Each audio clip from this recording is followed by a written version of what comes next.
day's Casual Friday. That means Monday is Casual Monday.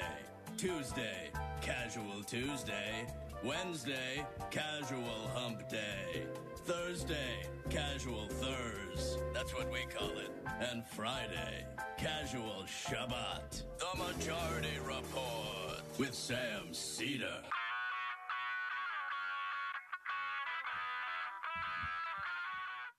It is Friday, November 6, 2020. My name is Sam Seder. This is the five-time award-winning Majority Report.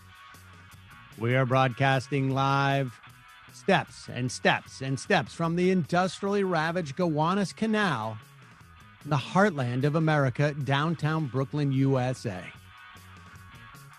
On the program today, it's Casual Friday. Important because no one has slept in 3 days. Joining me will hopefully be a well-rested Ben Dixon from the Benjamin Dixon Show. Also on the program tonight, as you didn't sleep, Biden took the lead in Georgia, Pennsylvania, maintains one in Nevada, in Arizona. And regardless, Biden will have won the popular vote by a margin greater than any Republican since 1988 and by the highest margin for a challenger facing an incumbent since 1932.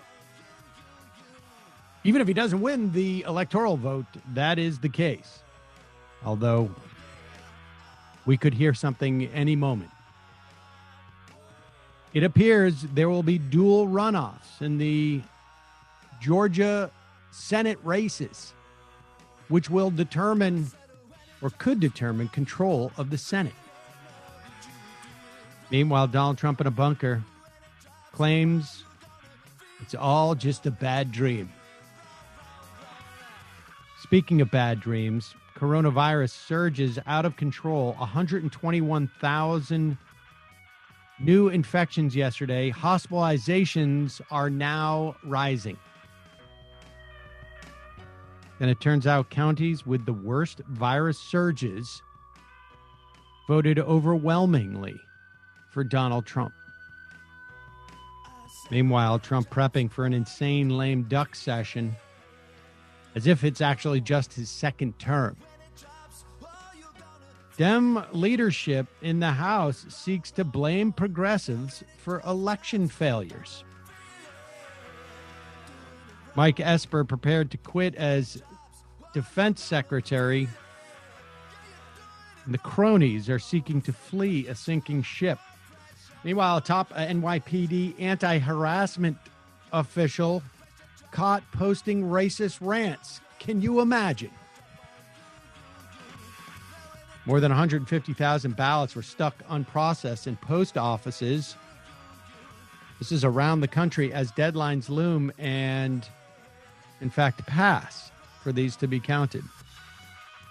Nancy Pelosi formally declares her intention to seek a second, or I should say 2 more years as majority leader and Speaker of the House. Or I should just say Speaker of the House in the House. All this and more on today's program. Ladies and gentlemen, welcome. If I am seem a little bit out of sorts, it's only because I'm operating, like probably a lot of you, on a very limited amount of sleep. I am probably not as sleep deprived as some of those vote counters in Georgia. They were working through much of the night. And by the time we woke up this morning, Joe Biden had taken the lead in the state of Georgia. Our guest today, Ben Dixon, knows the state of Georgia quite well. So we will speak with him about that. And there's just a sense of people are just waiting for a call by the media.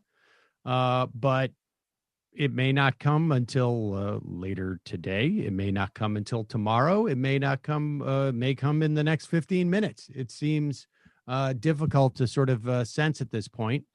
But clearly what has happened, and I think the dynamic that we saw in Georgia, and to a certain extent we see this in Nevada,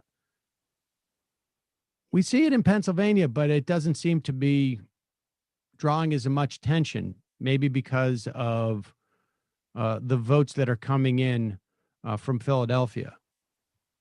But the bottom line is that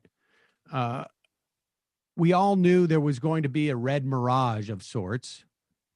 And there was a sense that mail-in ballots would tend to favor Joe Biden and the Democrats because more Democrats were encouraged to mail in their ballots.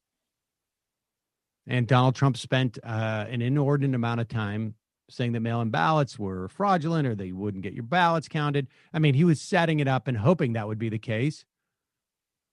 And it's quite possible that when Donald Trump essentially telegraphed to everyone that their strategy was to delegitimize mail-in ballots and to set up situations where they would not be counted after a certain number of days or there'd be discrepancies. He essentially warned Democrats as to what his strategy would be. And Democrats made sure that ballots got in there quickly and then started to encourage people, drop off your absentee ballots, drop off your mail-in ballots, do it much quicker than you had anticipated needing doing it. And certainly the dynamic in Nevada and Georgia was people anticipated red districts that favored Donald Trump overwhelmingly in the day of election. They presumed that mail-in ballots would be reflective of that in those districts. But And maybe that's at first blush a safe assumption, but then you realize that, wait a second, it could be just that the people who are sending in mail-in ballots tend to be the Democrats. And so what happened in many instances is that Donald Trump did not nearly garner enough net positive votes from those mail-in ballots that one would have assumed if the mail-in ballots reflected the dynamic of Election Day. And in fact, in some red districts, you had Joe Biden picking up votes, not a huge amount, but some from those mail-in ballots being counted because Democrats were mailing in their ballots and Republicans weren't. And so that explains it. Now, this has all been very difficult, apparently, for the president to digest, to understand. I'm never really clear if he really believes what he says in these type of press conferences, or if he's just surrounded by people who are telling him this, or if it's a strategy. But here's Donald Trump sitting in the White House, and he's a little bit low energy, folks. Wonder why, saying that you need to count he's coming up with a new term for votes, legal votes as opposed to illegal votes. Update on our efforts to protect the integrity of our very important 2020 election. If you count the legal votes, I easily win.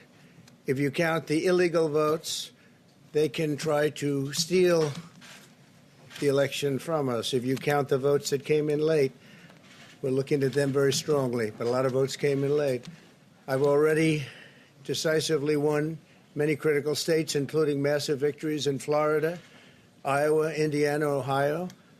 To name just a few, we won these and many other victories despite historic election interference from big media, big money, and big tech. As everybody saw, we won by historic numbers. And the pollsters got it knowingly wrong. They got it knowingly wrong. We had polls that were so ridiculous, and everybody knew it at the time. There was no blue wave that they predicted. They thought there was going to be a big blue wave. That was false. That was done for suppression reasons. But instead, there was a big red wave. and it's been properly acknowledged, actually, by the media. They were, I think, very impressed, but that was after the fact. That doesn't do us any good. We kept the Senate despite having twice as many seats to defend as Democrats, and in a really much more competitive states, we did a fantastic job with this. There was no blue wave. There was also no red wave. We had a record number of people voting, frankly, in this election. And certainly Democrats were far more confident that the stench at the top of the ticket in terms of Donald Trump would stink and stick to the Republicans down ballot. And it did not. And we'll talk a little bit more about that with Ben Dixon as well. But I think that's clearly a failure of the Democrats to tie Republicans to Donald Trump. I mean, it's a very difficult message to say, here's John Kasich speaking at our convention, a man who has no responsibility for Donald Trump just simply because that's where it landed for him. As opposed to the idea like this is a guy who is an important part of the Republican Party, and Republicans developed all of the politics in which Donald Trump won on. But we will get to that. Here is Donald Trump also saying that there's something amiss in Georgia and apparently forgetting one important point about it. Let's play this clip. Suppression. There are now only a few states yet to be decided in the presidential race. The voting apparatus of those states are run in all cases by Democrats. We were winning in all the key locations by a lot, actually. And then our numbers started miraculously getting whittled away in secret. And they wouldn't allow legally permissible observers. We went to court in a couple of instances, and we were able to get the observers put in. And when the observers got there, they wanted them 60, 70 feet away, 80 feet, 100 feet away, or outside the building to observe people inside the building. And we won a case, a big case, and we have others happening. There are lots of litigation, even beyond our litigation. There's tremendous amount of litigation generally because of how unfair this process was. And I predict. Yeah. Well, 2 points we should say that the entire narrative about observers not being in there turns out to be a total fabrication. That observers were in every location, multiple observers. In some instances, they had to stay 6 to 10 feet away from the vote counters. Can anybody guess why that might be the case during a pandemic? The Biden crime family. That's Communist China, yeah. But the idea that there was no observers there, we have many people who are inside saying that's a total lie. And the idea that let's say, for instance, the state of Georgia, where it's really just a race between Georgia and Pennsylvania to see where Donald Trump will first lose the election, I guess, right? It will first be most out of his hands. He should go back, check out his tweets from almost exactly 2 years ago, November 26, 2018. Real Donald Trump. Brad Raffensperger will be a fantastic Secretary of State for Georgia. Will work closely with Brian Kemp, Georgia. He is speaking of the now Republican Secretary of State for Georgia. In other words, a Republican who runs the election system there in Georgia. So Donald Trump in the throes, trying to accept the situation. Anybody can bring lawsuits, ladies and gentlemen. That's not indicative of anything. And those lawsuits are winding their way through the courts, and there does not appear to be any type of legitimate remedy for what they're talking about. The idea that you would go back and somehow figure out which votes were not observed and throw them out is absurd.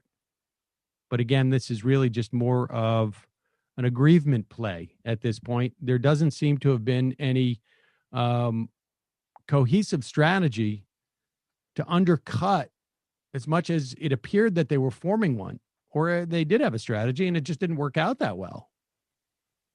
Can't tell everybody that we're going to challenge all these votes unless you get them in on time. And you can't tell them that if that's what your strategy is. You can't tell them in time so that these people get the votes in time. And that seems what happened. There does not seem to be any like straggler votes, except for ones that were stuck at the post office, despite the fact that the post office was under a federal court order to sweep all local post offices for any ballots and process them quickly. And about 180,000 turned up after the fact. They may be now largely irrelevant, but that could have been extremely messy. And I hope on day one, the Democrats have Louis DeJoy in there. I don't care what his position is at that point, and run through this whole thing. Some genuine accountability. We'll talk to Ben Dixon about that in a moment. But first, today's show is brought to you by the civic engagement podcast, Future Hindsight. Join them for a brand new season focusing on rebuilding America in a post-COVID world. In their first episode, they learn how to keep voters engaged once the election cycle is over, why that's important for democracy. Listen to Future Hindsight wherever you get your podcasts or futurehindsight.com. Also, folks, now finally you can maybe stop watching the news, or at least shortly soon, on a constant 24-hour basis, and catch up on some of those shows that you have been wanting to watch. What's that? Oh, you turned on Netflix and it's not on there? It's probably on a foreign Netflix. How would you possibly get there? Well, ExpressVPN lets you change your online location so you can control where you want sites to think you're located. What you do is you open up the top of the app, you select a location, you tap one button to connect, refresh the page to access thousands of new shows and movies. Choose from almost 100 different countries. You can watch Studio Ghibli films on UK Netflix. I am digging in. Apparently, the only place you can see like tons of Doctor Who. I know this may come as a surprise to people, but I am a little bit. Some of my TV tastes run a little geeky. Doctor Who, UK Doctor Who. I've opened it up, and I can't remember what it was. Was it Romania or something?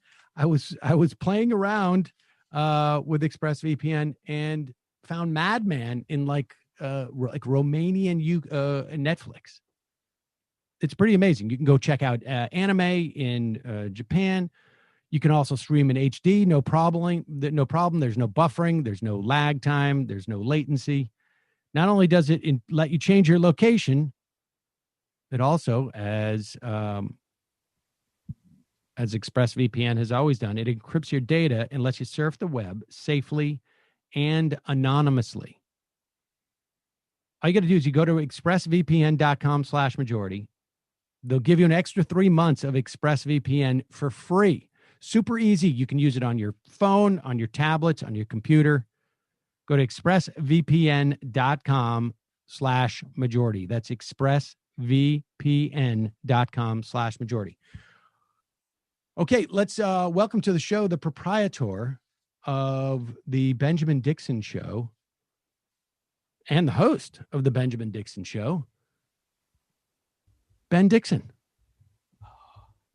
Ben, welcome. Sam, 1 second. Let me adjust my audio. It's doing something funky here.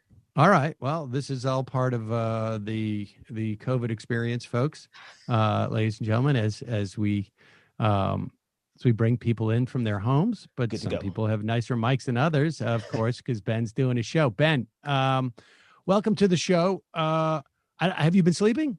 No, not really. Not much. What about you? No, I have. This is the way I basically do it is I say, I've got to get to bed. I've got to stop reading Twitter. I've got to stop watching cable news. And so I go to bed and then I start reading Twitter again. Exactly. And then I wake up, and as soon as I wake up, if anything wakes me up, I check Twitter again. Exactly. And last night there was good reason to stay up all night. I know you very familiar with Georgia. Yes. Have lived there at various times in your life. Well, Sam, I appreciate you helping me with that, but I kind of had to dox myself this morning and admit that I am still in Georgia. Well, all right, you are still in Georgia. Yes. There you go. And so that's where it appears. I mean, all the action certainly happened last night. Walk us through this, and I mean, this is extraordinary because, and particularly, I mean, there's so much involved in this, not just the election, but also in terms of a message for how Democrats should approach elections going forward. But go ahead. So, of course, Georgia is turning blue. The count is not complete, but Joe Biden has the lead by a narrow margin. Some estimates say about 900 votes, and I think the one that most people are seeing is around 1,800 votes, but it's razor thin. And so with that lead, it really comes as a result of years of organizing on the ground. I mean, there have been so many organizations that have put in countless hours registering voters as well as getting out the vote. And the organizations that have been doing the work here in the Georgia area, they have been extremely progressive organizations. The furthest to the right you would get in anybody here is Stacey Abrams. So, if you think Stacey Abrams is a solid Democrat, every organization after her has been a left-leaning progressive organization, really pounding the pavement for progressives, and it's paying off. This will be the ball game if Joe Biden takes Pennsylvania and Georgia. All right, so there's a couple of things to break down here, right? I mean, and you're emphasizing the progressive nature of these grassroots organizations. Yeah. And I mean, I guess it's conceivable that they wouldn't necessarily be progressive. You could get, I guess, sort of like straight down the line Democrats, but you rarely hear about grassroots organizations for blue dog Democrats.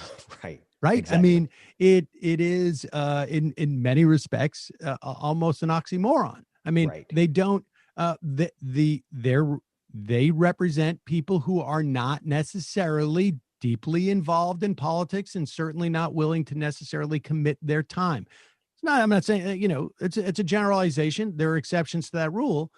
But certainly when you talk about organizers and community organizers, they tend to be progressive to far more, far more to the left than progressive organizations. Yeah. Go ahead. No, I was going to say they are extremely progressive. They are some of the organizers. I know them personally, and they are much further to the left than me. So most liberals will call me a socialist. I call myself a socialist, but the organizers on the ground are further left than me. And I have to point out, they are Black.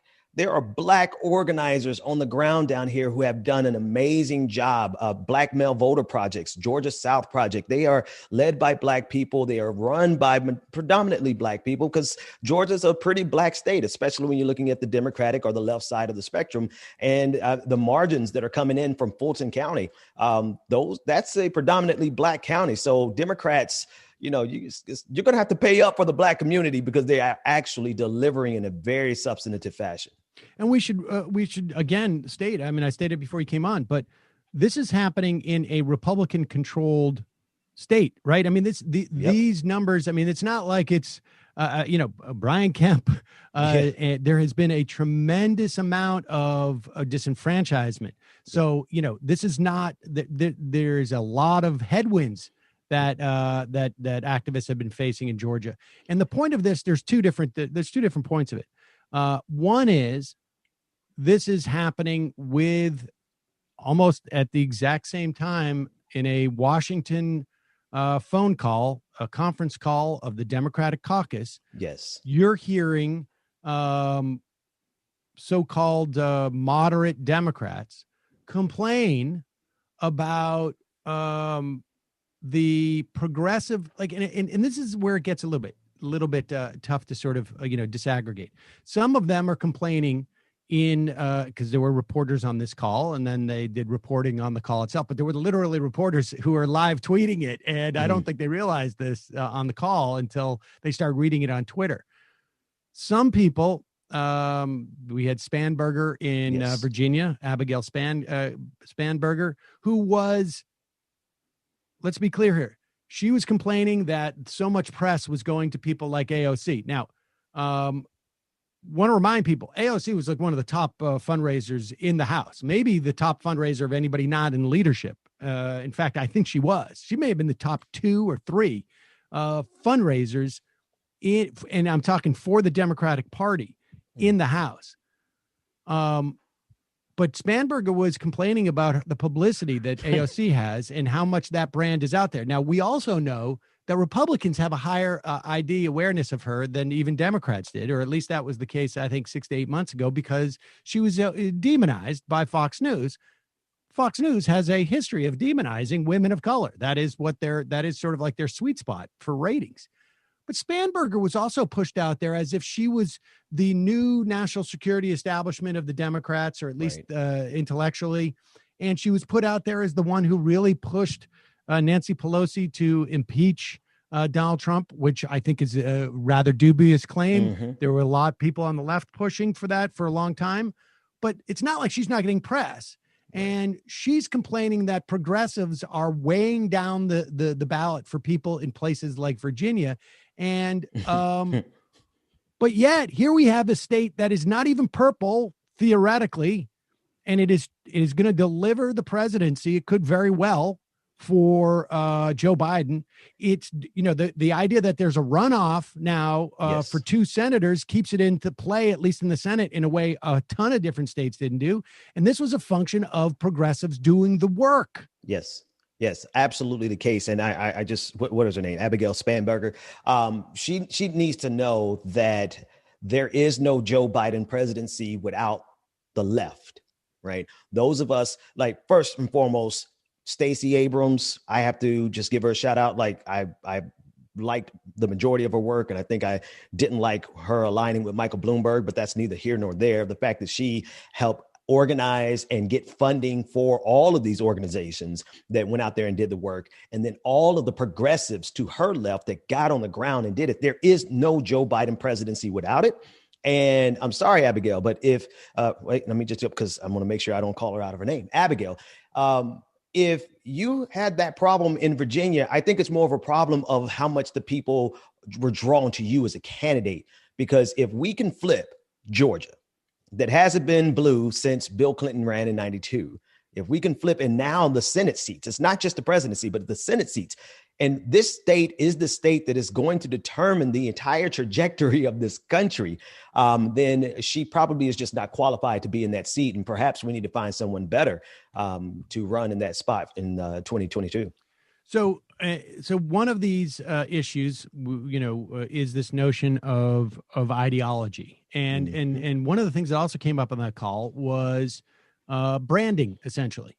Yes, where there were some progressives who were saying, why do we need to use the term socialist? Now, I happen to, one of the things that during the Bernie Sanders campaign that I was critical of was the way that he launched it in one of his early speeches, where he wanted to explain democratic socialism. And, from my perspective, and maybe this is just coming from the experience of having done mass media with Air America, and it being branded as, liberal. And at the time, liberal was a dirty word from the right, not just, it's become in many respects a dirty word on the left. But the idea of leading with that brand, as opposed to just leading with the information, comparing ourselves at that time, there was not much ideological media, as it were, out there. And the closest comparison would have been Fox. Right. MSNBC had not even really begun to position itself in that way. And, Fox never, at least at that time, when it launched and for an extended period of time, did not said it was maybe a home for people who were conservative, but it did not push itself as conservative media. It was, we report, you decide. It was, I remember that. But now, of course, all of their content was incredibly biased and incredibly conservative. But my point being that instead of trying to sell an academic concept to people, in terms of like broad sales, the argument that let's not call it socialism, let's just call it Medicare for all. Because Medicare for all is very, very popular. across all cohorts. Let's call it an expansion of Medicare, which is hugely popular with older people, with not just with younger people, with older people, anybody who's on it. Yeah. And let's sell these positions.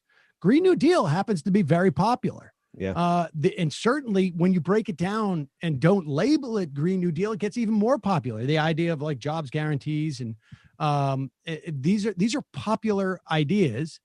And the idea that they have to necessarily be sold as an ideology rather than I think, rather than like, here is our platform. I am far more open to that perspective on some level. But the bottom line is, we know the right is always going to accuse people of being socialists anyways. They did that Right. with Barack Obama. Yeah. And Joe Biden, right? And Joe Biden. They've pushed this notion that Joe Biden is a socialist. And so here's the thing, though. It kind of reacts to the framing that conservatives want to give in this country. And obviously, if we are negotiating on their terms, then we've already lost. But that doesn't take away from your first point about Bernie Sanders and the way he ran his campaign. To a certain extent, it was almost like Bernie was running to expand the Overton window. But if you're a person who's expanding the Overton window, then you are almost making a sacrifice fly, right? You're obviously not going to be the person who scores, but you are the person that helps the team win. And I think that's what he did ultimately, was expand the Overton window. And now we can talk about socialism or democratic socialism, because no matter what we do, they're going to accuse us of being socialists anyway. That said, I think it's also a function, it's an upcoming fight. The next fight, as soon as we get rid of the fascists, Donald Trump is gone, the next fight is going to be with the Democratic establishment, because as you stated, Medicare for all, the Green New Deal, those are extremely popular deals, like the proposals. But the people who will be blocking it are people like Nancy Pelosi, Abigail, I don't know her name. What's her name? Last name again? Spanberger. Now, I mean, that's part of that's going to be contingent upon the Senate. They're certainly going to be able to posture differently if there's no Democratic Senate, because then they can actually sort of support things softly without having to actually have them come into play. Right. But the other issue with the establishment, and let's put aside like the branding and the ideology. And I think from the question of branding, yes, you can hone messages better or worse. I think, regardless on either side. I mean, it's but the other issue is that the Democratic establishment has become sclerotic. They have been stuck in, first of all, it's not just a question of age, although that may have, something to do with it in terms of like a ballast, not necessarily across the board.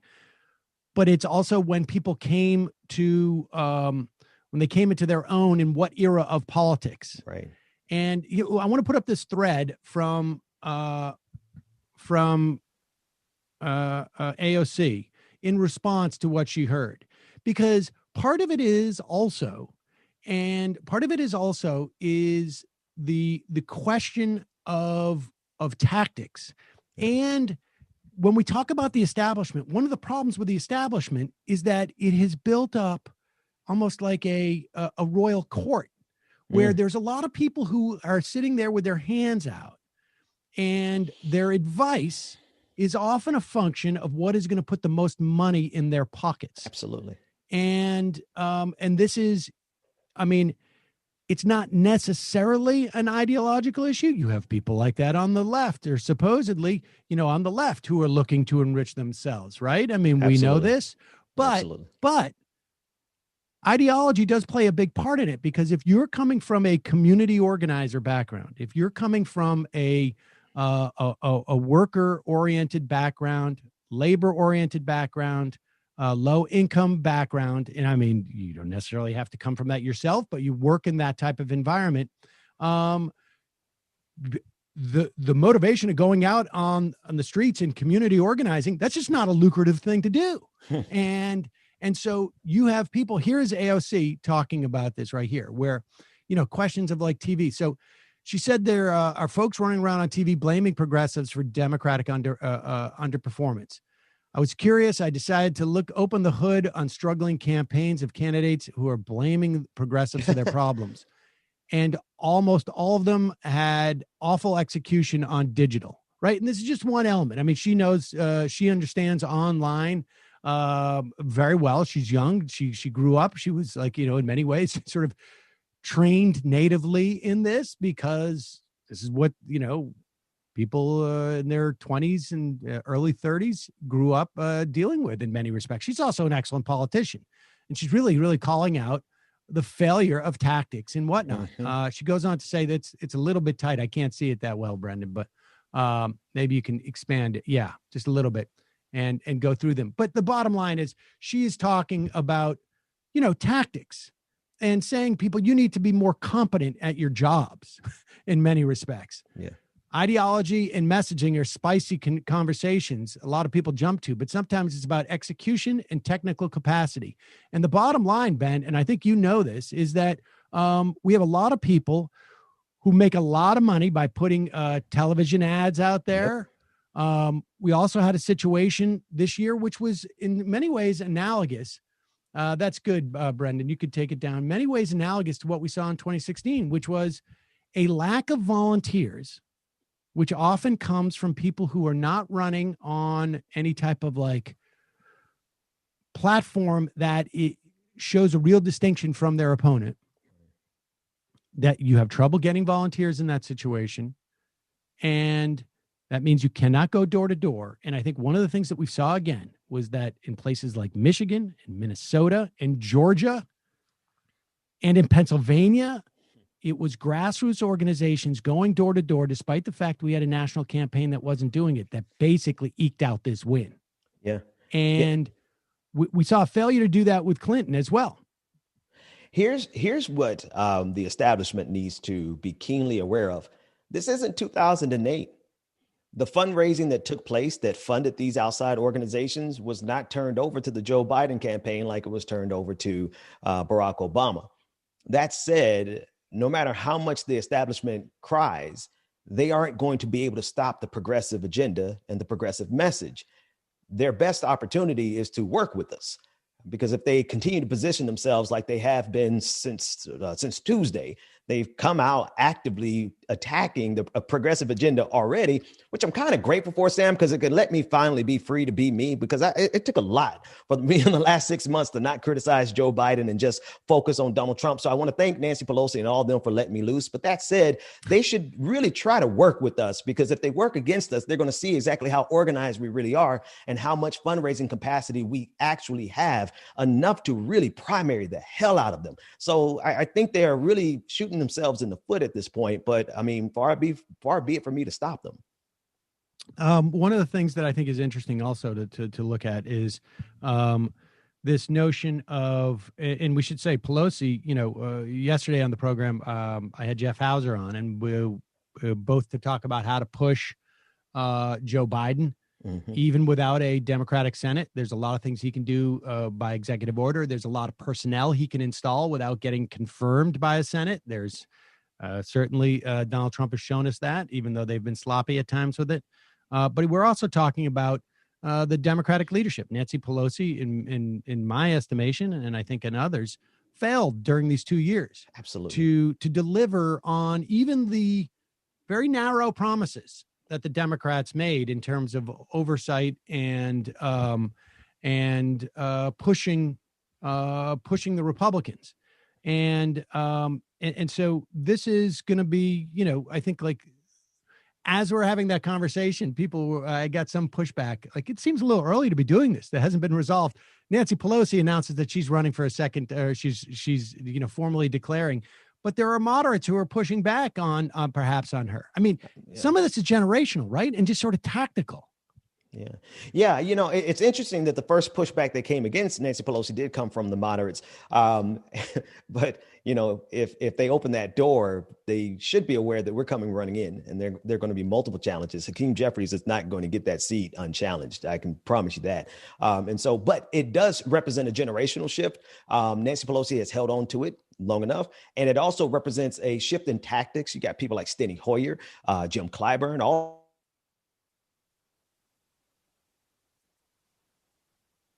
We having a problem with Ben's feed? Yeah, it looks like Ben might have froze out on us. See if we can get Ben back here for just a moment. Nancy Pelosi, like I said, did declare formally seeking another 2 years. And one of the things that gets very little attention, I think David Dayen brought it up on Twitter, but part of the deal in her last reelection as majority leader and then ultimately speaker, or I should say Speaker of the House, is that she needs 2/3 of the caucus vote, I believe, to get in, as opposed to half the caucus. And I guess the idea would be that would the caucus would vote, and then they would ultimately all vote for her for speaker. And I didn't see any mention of it in her letter saying that she is requesting support to be reelected as speaker. I hope that she hasn't forgotten that deal that she made at the time. I imagine that that Democrats remember. But we're just waiting. We'll get Ben back in just a moment because we have a couple more things to talk about. But this is going to be the nature of the fight, regardless of what happens with the Senate. Of course, if the Democrats manage to take back the Senate, it is going to be a different dynamic. There'll be an opportunity to actually pass legislation. But if we do not have control of the Senate, then it's going to be a function of I guess messaging bills and perhaps, an opportunity for Democrats to hold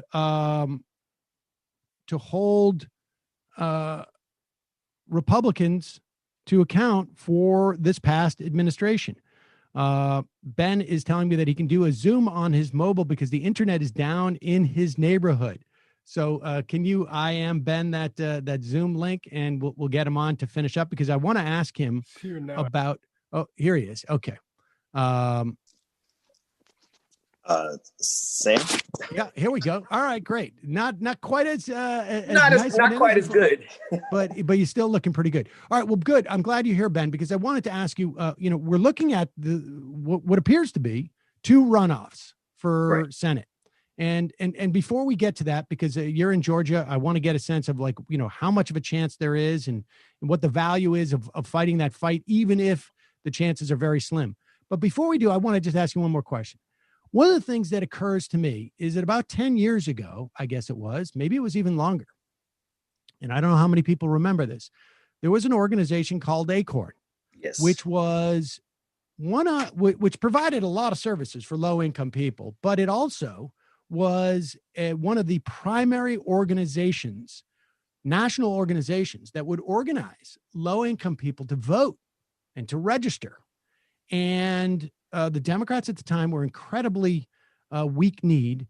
You had, and it was when, online campaigns were sort of a relatively new thing, and Project Veritas did one of their hatchet jobs on Acorn, and the Democrats immediately buckled and undercut their funding. And they were community organizations, undercut their funding. Acorn went away almost overnight. And I can't help but think that, and there were a lot of people and sort of like organizations funded by Acorn that had to close and sort of reemerge. And I can't help but think that what we're seeing now is sort of the rebuilding of a lot of that infrastructure that took a couple of cycles to rebuild. Yeah. I mean, not to be too corny, Sam, but like the Acorn, the seeds, right? They planted the seeds, and we are seeing it come to fruition, because there was so much damage done by the fact that the Democrats were not willing to fight on behalf of Acorn. There were so many people who actually lost connections and roots to their ability to have resources poured into communities that otherwise were ignored. And the thing we know about the organizers here in Georgia, for example, they don't give up. Like and they're not all young. Some of them have been organizing for 20, 30 years. So I almost would guarantee that there is a direct connection across the country with people who were at least a part and aware of what happened with Acorn. So talk to us about these runoffs. It appears that that we're going to have two. I mean, it's still possible that Purdue somehow pulls it out of a hat, but I think at least the trend is that there's going to be a runoff. David Perdue, John Ossoff, and Kelly Loeffler and Raphael Warnock. Yeah. What's your sense of the chances for either one of them? Does two make it easier for the Democrats to pick up one? I mean, 49-51 is not is not great, but yeah. No, I think there's a motivating factor that is going to happen between now and January 5th, right? So it's going to be an all-out race to the finish. Republicans are obviously going to organize and come out in droves. I think Raphael Warnock probably has the best chance because of the amount that Kelly Loeffler is unliked. She's really not liked in the state of Georgia. And she had a Republican challenger in the jungle primary, which is why she only got, I think, around 20 some odd percent, versus if she was running by herself, they would have secured that seat easily because there was nearly 10 Democrats running against Raphael Warnock. Joe Lieberman's son was one of them. So at this point, I think Raphael Warnock has a really good chance of winning the runoff because Loeffler is not liked. John Ossoff, he may just reap the benefits of being on the same special election as Raphael Warnock. Otherwise, I think David Perdue could eke it out at the very end if it comes down to a special election. But I mean, I don't want to dismiss Ossoff too much, because one thing he has the capacity to do more than probably anybody else in the state is raise money. He's able to raise a lot of money. And if he ever gets a chance to get back on a stage with David Perdue, I mean, he had that viral moment 2 weeks ago where he literally shut David Perdue down so badly that he canceled the third and final debate. So, the young man might do an excellent job. Money seems to me to be the least of concerns. I mean, I would imagine, right, there's going to be an enormous amount of money that's going to come into that race on both sides. Yeah. And I mean, to the point where, like there's only so much money you can spend between now and then. So much of it seems to me, is going to come from what has pre-existed. This infrastructure that has been built there, this organizing infrastructure. And it seems to me that, these groups are not going to be wanting for cash. It's really just a question of like, can you get these folks who have been mobilized for, at least a certain percentage of them for the first time. Many, have been just grinding it out year after year, waiting for others to join. But it feels like Georgia has hit a critical mass.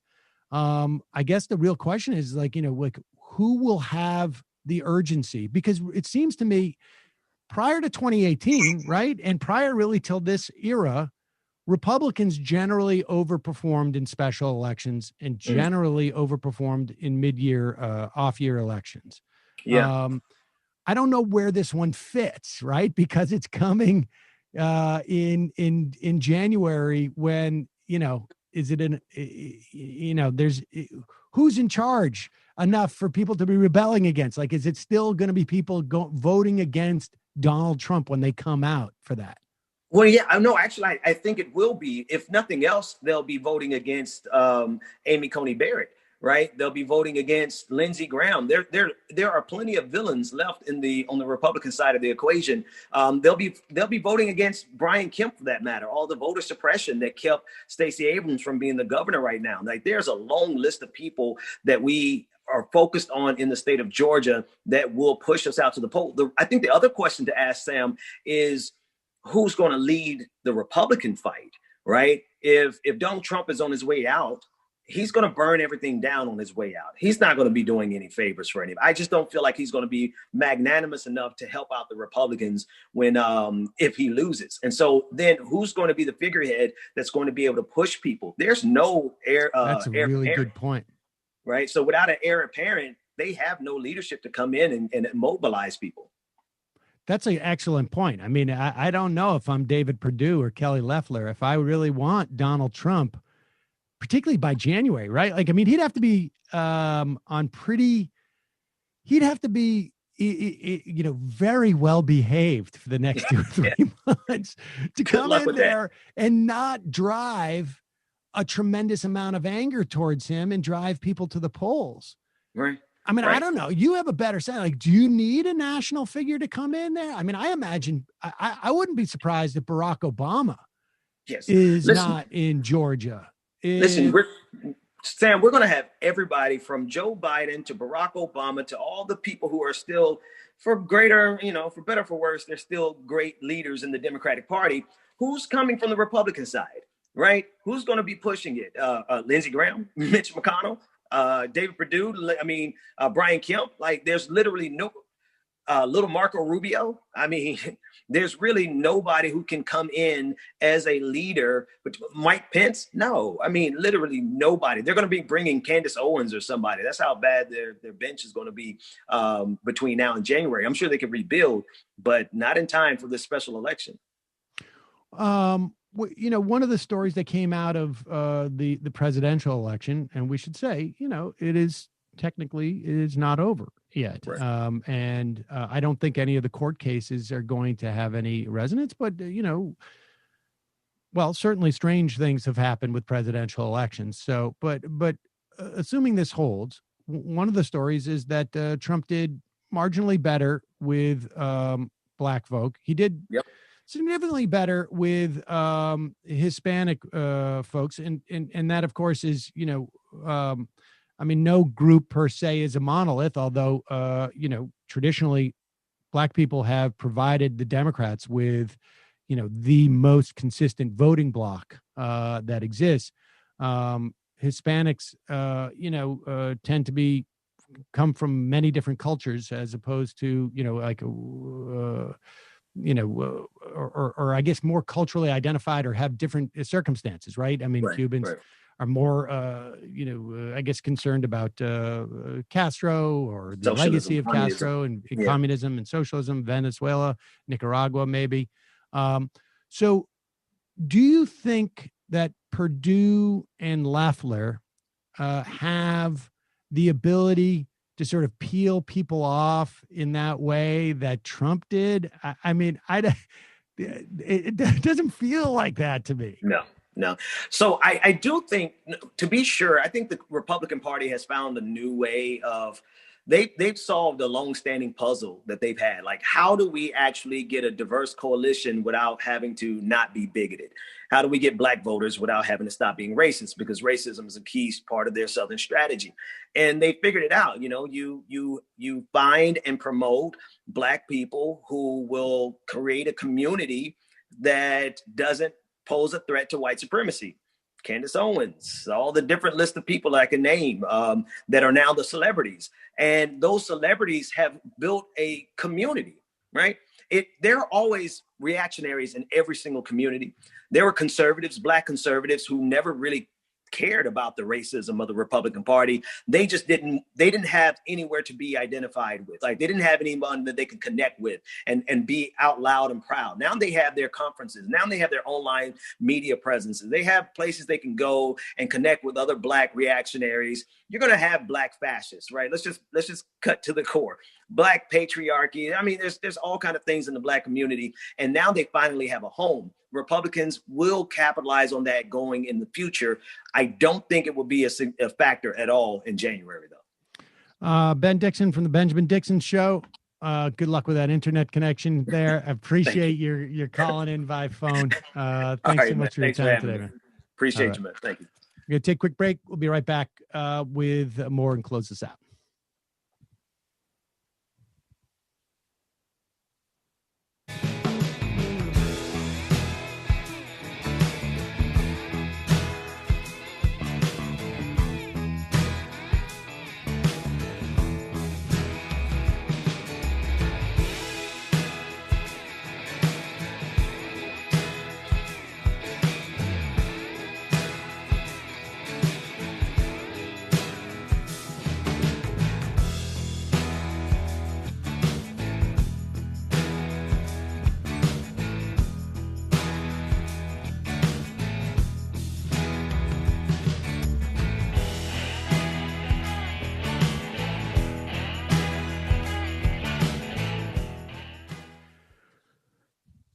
So one of the things too, I think that should be deployed during that that special election that Democrats might be able to get like a big twofer out of is the notion of the coronavirus and the corruption involved in the insider trading that Loeffler was involved in and Purdue was involved in.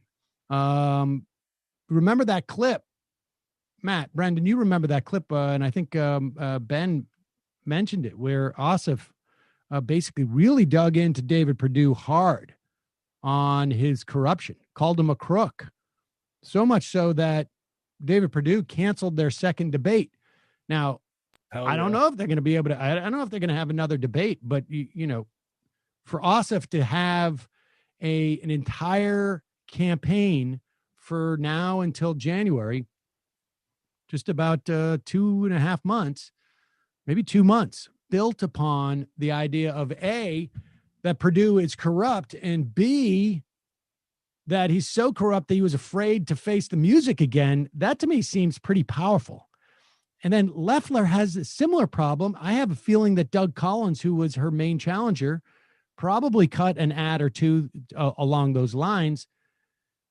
There may be a twofer type of opportunity here for Democrats in Georgia, where you're cutting ads talking about these two corrupt senators coming from Georgia.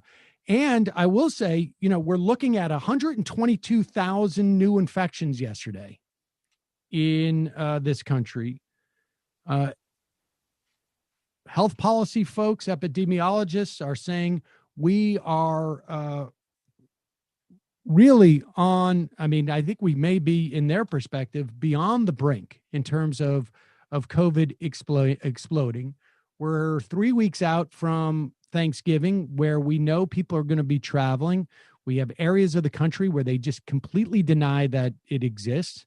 AP has a report that shows that counties with the worst virus, 376 counties with the highest number of new cases per capita, the overwhelming majority, 93% of those counties, went for Trump. Montana, the Dakotas, Nebraska, Kansas, Iowa, Wisconsin.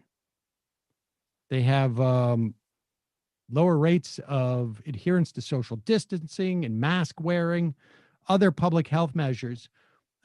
We could see this explode. And with that backdrop, and two senators who saw coronavirus as an opportunity to pad their pockets with cash, may prove to be very powerful. I mean, make no mistake about it. Georgia is an uphill battle still. And certainly when you're talking about not top of the ticket and you're talking about someone not as odious as Donald Trump, but there's an opportunity here, and there is a world of difference between a Biden presidency with a democratically controlled Senate and a Biden presidency without one, both in terms of like what can actually happen to help people and what can be done in terms of progressives pushing their Democratic elected officials. We will talk about that more in the coming weeks, particularly on Monday and beyond. In the meantime, for those of you folks who are sticking around, going to head to the fun half. Emma's going to join us. And want to remind you, you can tune into Nomi's show today at 3 p.m. You can find her show at youtube.com/The Nomi Key Show. And your support is what keeps this program alive. You can become a member at jointhemajority.report.com. When you do so, you're supporting the free show, and then we give you extra content. Sometimes we give you 13 hours. Well, wait, what did we do on Tuesday? 13 and a half hours? That was just what was on air, too. We need to cut up some of those videos. You get Dorsey on that. But the Hillary Clinton cameo. Oh my God, yes. Oof. That was one of the most disturbing things. It's hard. We had, how many guests did you say we had on that show? Close to 20. Man, that was nuts. I think I did a pretty good job of not drinking too much during that. I don't think I would have been able to make it if I had. I think when we're all in the studio together, drinks kind of happen a bit faster. It seems like I haven't been drinking as much here in the studio anyway. That's true. In the studio, I was in studio, but I think because there was an absence of people around me drinking a lot, and there was no one to bring me drinks. Because Brendan sometimes is just is Johnny on the spot with that. But I would have been a wreck, I think, had I been drinking. But it appears that at the very least, it's not the election was not a failure. I am very, very relieved to not have Donald Trump as the president, but not so relieved as to not want to push. And I think, one of the things too, and maybe we'll talk about this in the fun half. There is people are on top of it, and maybe in some ways, I think like this slow roll with Biden is healthy for that. But we'll talk more about that in the fun half. Again, join the majorityReport.com. Also, check out the AM Quickie. You can find that at amquickie.com. Shop.majorityreportradio.com for our merch. I know I got to do a better job of like displaying the merch. Like maybe I should wear it on camera once or have a pencil. I haven't gotten my pencils yet, Brendan. I don't think I've gotten any Carpenter pencils. They didn't send you any? No. Oh. Yeah. I don't think. No. And you can get Carpenter pencils over there. Also, don't forget the Antifada, patreon.com/the Antifada. All new shows this week. Matt, TMBS, what's on the docket for TMBS? Yeah, we did a reaction stream on Wednesday night, I think it was, and David Griscom's going to be doing sort of ad hoc streams as things develop, probably today and over the weekend. Fantastic. All right, quick break. Fun half, 646-257-3920. We'll try and do some calls.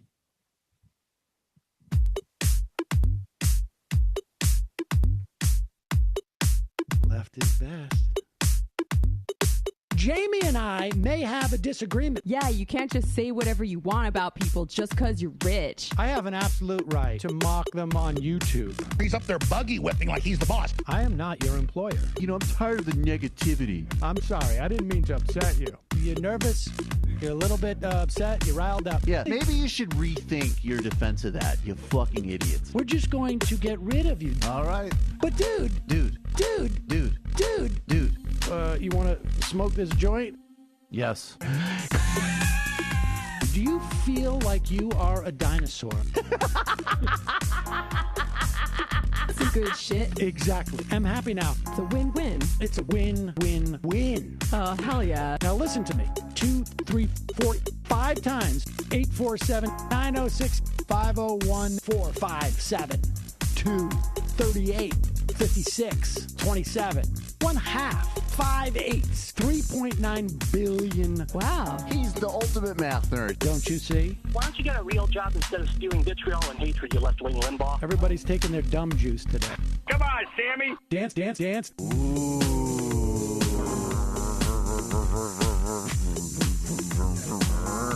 Rand Paul. I had my first post-coital scene with a woman. I'm hoping to add more moves to my repertoire. All I have is the dip and the swirl. Fine, we can double dip. Yes, this is a perfect moment. No. Wait, what? You make under $1 million a year. You're scum. You're nothing. Excuse me? Fuck you, you fucking liberal elite. I think you belong in jail. Thank you for saying that, Sam.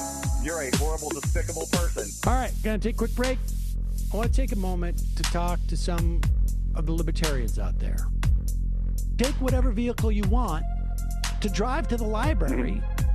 What you're talking about is jibber jabber. Classic. I'm feeling more chill already. Good. Donald Trump can kiss all of our asses. Hey, Sam. Hey, Andy. You guys ready to do some evil? Hitler was such an idiot That guy might be a Nazi. Agree. No. Death to America. You. Yes. Wow. Wow, that's weird. No way. Unbelievable. This guy's got a really good hook. Throw our hands up. Ooh. Wow. But Sam, I gotta get off. No worries. Let's. I want to just flesh this out a little bit. I mean, look, it's a free speech issue. If you don't like me, Hey, shut up. Thank you for calling into the Majority Report. Sam will be with you shortly. Welcome back. Hello. Emma. What's that up? backdrop's looking great. Oh, it's beautiful. Honestly, I mean, I just hung it up with tacks in the wall, and it was not as hard as I feared it might be. Oh wow, I'm having. Let me. I got to reconnect to my my internet. I got dropped again on my old internet connection. We got to work on that microphone. I understand that people were trying to give you some tips on how to keep the echo down. Oh no, we got echo. I can't even. Damn it. All right. I thought that I put a little, Are you talking fuzzy into that thing? microphone, or is it? Do you have your computer on the headphones, or? No, I'm talking into the Yeti, according to. Those Yetis you got to be kind of close to, I think. All right, I'll lean in. Let me see what happens. Yeah, when you lean in follow like that. Sheryl Sandberg's advice. Yeah. Oh, I'm a white lady, so I've obligatorily have to love her, but I don't. Let's talk a little bit about this. Like, obviously the fight is already on to sort of define this and blame people. I mean, the idea that the blame is going to be just even the idea of talking about socialism and whatnot. I mean, I think there are certainly massaging you can do with messaging, but I mean, what is the messaging? Part of the problem why someone like Abigail Spanberger can get hit with socialism tag when she's not is because there's no affirmative thing that she's been running on. Like, she needs to be able to define herself so that the attempts to define her don't work. And, Joe Biden had the luxury of people knowing that he had been around for 47 years and was able to sort of, the Trump people never were able to define him. He had a big primary that allowed him to define himself. But if you're an incumbent, you should be able to define yourself to your community. And if you're not doing it, that's your failure, it seems to me. Of course, but I feel like on the Democratic side, there is always this tendency by people to blame voters as opposed to look down, like from a more top-down strategy. I guess that's part of the schism with the Democratic Party, right? The progressives are more willing to blame leadership. While honestly, I've seen this reaction for, more Democratic Party loyalists to blame voters, to talk about, it's really the villains who are on the right who are responsible for these things. But we talked about this on election night, Sam. This election should not be viewed as some sort of grand victory. I mean, Biden should have won by like 400 electoral votes if we were in any just world. And the down ballot outcomes were disastrous. Nothing short of it. Even if by some miracle both Georgia runoff races go in the Democrats' favor, it shouldn't have come to that. It should never have come to any of this. And also what we're seeing with these state level races, how Republicans made enormous gains down ballot in state level races, that's going to alter the electoral outcomes for decades to come and continue to push things and in the Republicans' favor, gerrymandering, districting, all of those things. Yeah, I think that's true. One thing that has been lost in this is that sort of is those down ballot state races. I have yet to talk to our friend Aaron Kleinman, but I imagine he is not terribly excited at the results of that that race. Let's go to some of the. Yeah, just quickly, like that's kind of why today it's almost anticlimactic for me. I'm thrilled that we no longer have Trump in office, but I can't be excited if the Democrats don't have a supermajority, which is the only way that Biden's going to be able to do anything productive or be pushed to do something productive. I mean, even in the, I on some level, I would have taken a couple of state houses flipping over even taking the Senate at this juncture, right? I mean, we got another bite at the apple in 2022, although I am terrified of what's going to happen. This is the Democrats need to be able to distinguish themselves from the Republicans. And if they follow this advice of we need to keep our heads down, I mean, I think that there is a lot of value in sort of coming up with a message that works in as many districts as possible around the country for Democrats in the House. But it needs to be a proactive. It needs to be a proactive message. It needs to be one that is pushing stuff, or you're going to get. I am very concerned about a bloodbath in 22 because an ineffectual. I mean, look at there's no Trump to run against in 22. If the Democrats do what they did in the House over the past 2 years, we've seen where that goes, even with Trump at the top of the ticket. They need to do something dramatically different. And I don't know how Nancy Pelosi, at the end of her career, is going to figure out how to do something dramatically different over the next 2 years than she did in the last 2 years. Otherwise, they're in big trouble. And the idea, and if they think that our dramatically different thing will be, let's say, to start this off by attacking Ilhan Omar or AOC, they should go back to what they did last time, and it was an abject failure. And it was an abject failure for their narrow interest, and it was an abject failure for the broader interest of the Democratic Party. Right. I mean, we know that their inability and refusal to unite behind any economic messaging is going to hurt them. I mean, you can't just have a strategy about unity and love and bringing things back to normal when you've already brought things back to whatever their version of normal is, which is harmful. So, obviously there's going to have to be some policy messaging because the Democrats continue, and it's largely a result of their own ego, to underestimate how much regular people are disdainful of the kind of bland corporate niche messaging that comes out of the Democratic Party. And I saw it at the convention. It's not going to be sustainable to be a party that appeals to coastal elites and doesn't speak to specific economic harms and material interests. Yeah, I don't even know, the party doesn't seem to want to speak to anybody. It is right. in my mind. I mean, it didn't want to speak to Latino voters, didn't want to speak to Black voters. I mean, the reason that Georgia is this close and might likely go for Biden at this point, which I thought was unthinkable, was because of the organizing efforts by people like Stacey Abrams and people in Georgia. It had nothing to do with what the Democrats did from the top down. Yeah. So unless we can rely on everybody in other states to be as scrappy and as proactive as how they were in Georgia, which is kudos to them, we can't rely on that. Then we're set up for massive losses in 2022. I fear for the House, especially if Pelosi continues to be speaker. Let's look into, we're not necessarily, overjoyed with the outcome of this election, but I do think that there is an opportunity for us to at least enjoy some Schadenfreude, as it were. Here is Lou Dobbs and Rick Grinnell. This guy, talk about jack of all trades.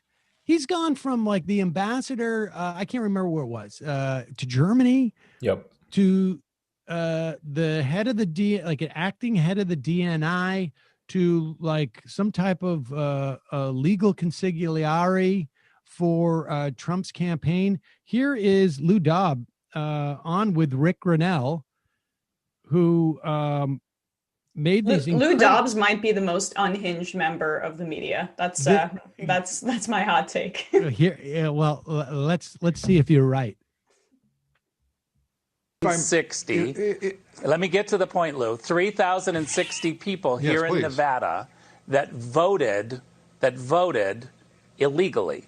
They are not residents of Nevada. They did not meet the residency requirement. This is easily available information that the media should have found. We found it today. We are releasing this. These people potentially could all be violating federal law. May I interrupt you here, we are going to ask DOJ, I really and we're think going to that ask the FBI to look at each one of these. If I may, you're going to. This is Thursday. You were filing a legal action today against those fraudulent votes. Has that been filed? Because you're complaining about the press instead of telling us what you're actually getting done. As you said, you have a job to do. I'm interested in what you're doing about your job. You have no reason to expect whatsoever, experientially, that media would be any more helpful, fair, or intelligent on this story than they would any other for this administration. Well, let me be clear, Lou. I would have had the letter out to DOJ and the FBI if I wasn't sitting here on your show. But I committed to come on your show, and so we're holding it to double check it. That letter will be out within, let me just say, 90 minutes so that it gives us a little bit of a cushion time. That letter will be out. The lawsuit will be filed within the next few hours.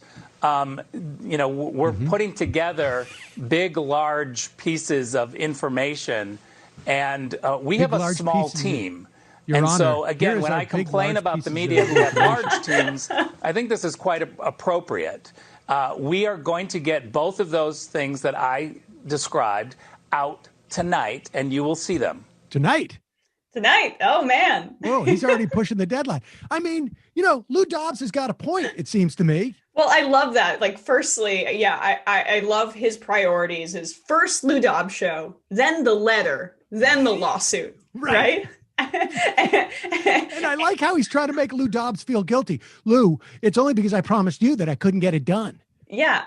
If only you hadn't booked me for your show, we'd be taking back the election right now. And also, I love how Lou Dobbs, he's not challenging any of the claims here. He's mad that they aren't more competent and actually putting them through in the courts. He's annoyed at the Trump administration for not cracking down on this fraud.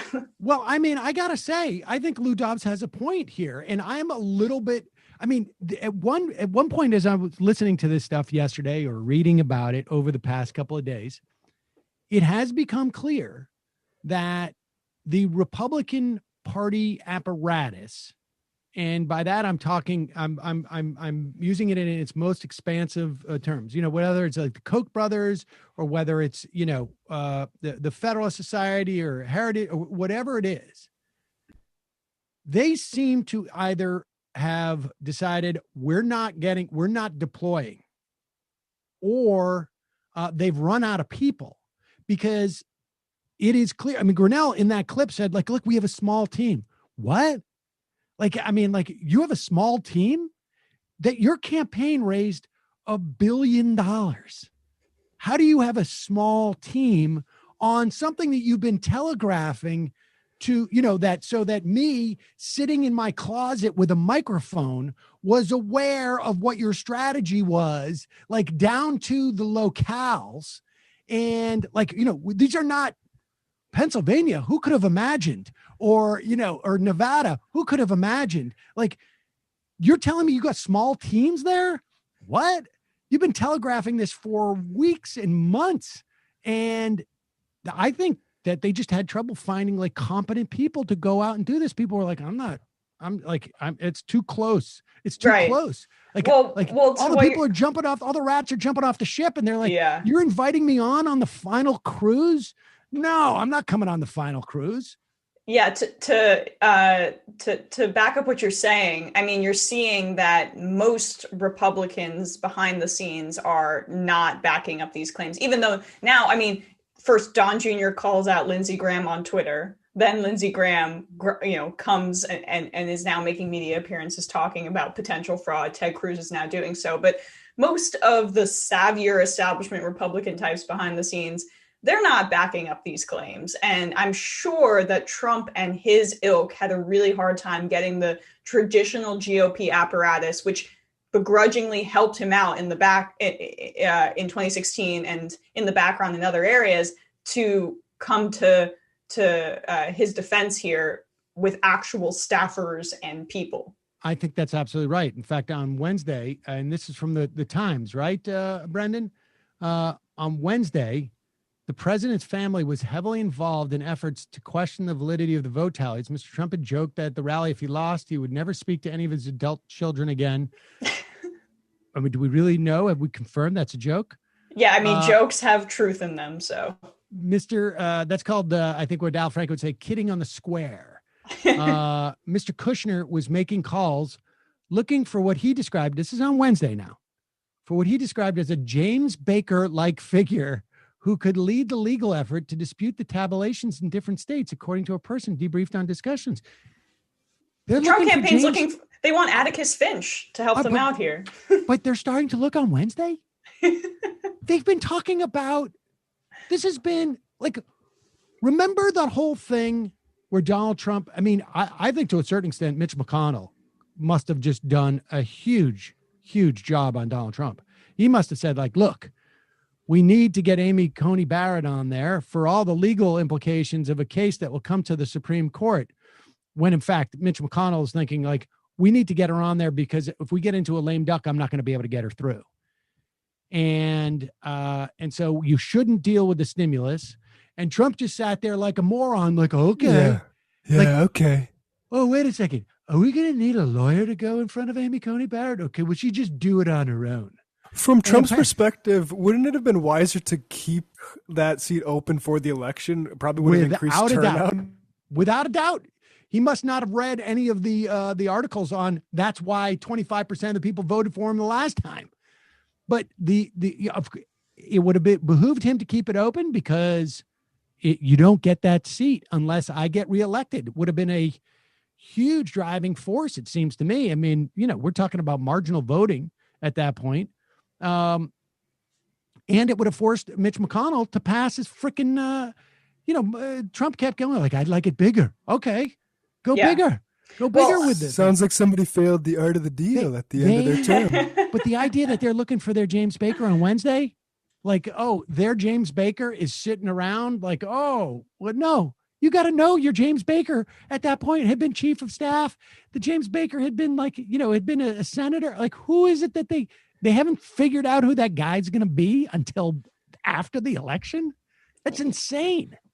Right. I mean, I think the Trump campaign really got themselves to believe that there was going to be a repeat of 2016 and the polls were all wrong and everything was wrong here. And to an extent, they were right. I mean, I'm still flummoxed as to how pollsters did not adjust, even though they said they had adjusted to the dynamics of 2016 for 2020, because they were wrong in a lot of areas. But maybe it just spoke to his ego. I mean, I do think you guys are right that McConnell was Machiavellian, and he knew that his legacy is cementing judges who are going to nix progressive priorities for decades and decades to come. And Amy Coney Barrett is very young, so she'll be on there for decades. And so he also didn't care and saw that his reelection effort wasn't going to be difficult, and he didn't need to pass a stimulus. So he massaged to Trump's ego and made it about the legal fight and about the election, as opposed to materially helping Americans in an economic depression and a pandemic, which Trump has no gauge on and has no idea how badly people are hurting and doesn't care. So appealed to his ego, and McConnell got everything he wanted. Mitch McConnell's one of the biggest winners of this election cycle. Not just this election cycle. I mean, he was bragging the other day that he's been the most consequential Senate majority leader since LBJ. And frankly, I mean, honestly, like I don't know if I have more, seething resentment of any person that I don't know in my life than Mitch McConnell. But I'm sorry, he's he's right. He is undoubtedly the most consequential Senate Majority Leader, for 50 years, and at least. And my kids are going to be cursing Mitch McConnell if they do just a little bit of homework in college. We can only hope. Let's go to the phones. Calling from an 818 area code. Who's this? Where are you calling from? Hey, Sam. It's Dave from Jamaica. Dave from Jamaica. What's happening, Dave? Not much. Also, hey, Emma, congrats on being part of the Emma crew officially, I suppose. Thanks so much. Well, all right. I'll get right to it then. From my read of it, and I think Ben hit the nail on the head with that 5% increase you saw with non-white people that Trump made. Yep. I tend to agree by just looking at how massive turnout is. These are just folks that were always conservative. This is not necessarily an inroad change mind. This is more like the Candace Owens Griff family making a little bit that they're showing up. But Trump's huge turnout, I'm beginning to wonder, are you guys certain that the Republicans are going to abandon him? Because I don't see any other Republican out there that can turn out Republicans like Donald Trump. My sense is that that Trump is going to abandon them and they're going to abandon Trump. I mean, I look, what's going to happen over the next couple of weeks and months is going to be different than what's going to happen 5 months out, right? Like, you remember like 2012 where there was that whole autopsy, and I remember Sean Hannity getting on his radio and going, guys, as much as we don't like these people, we have to come up with an immigration plan. And then that went away like within like 6 weeks. Right.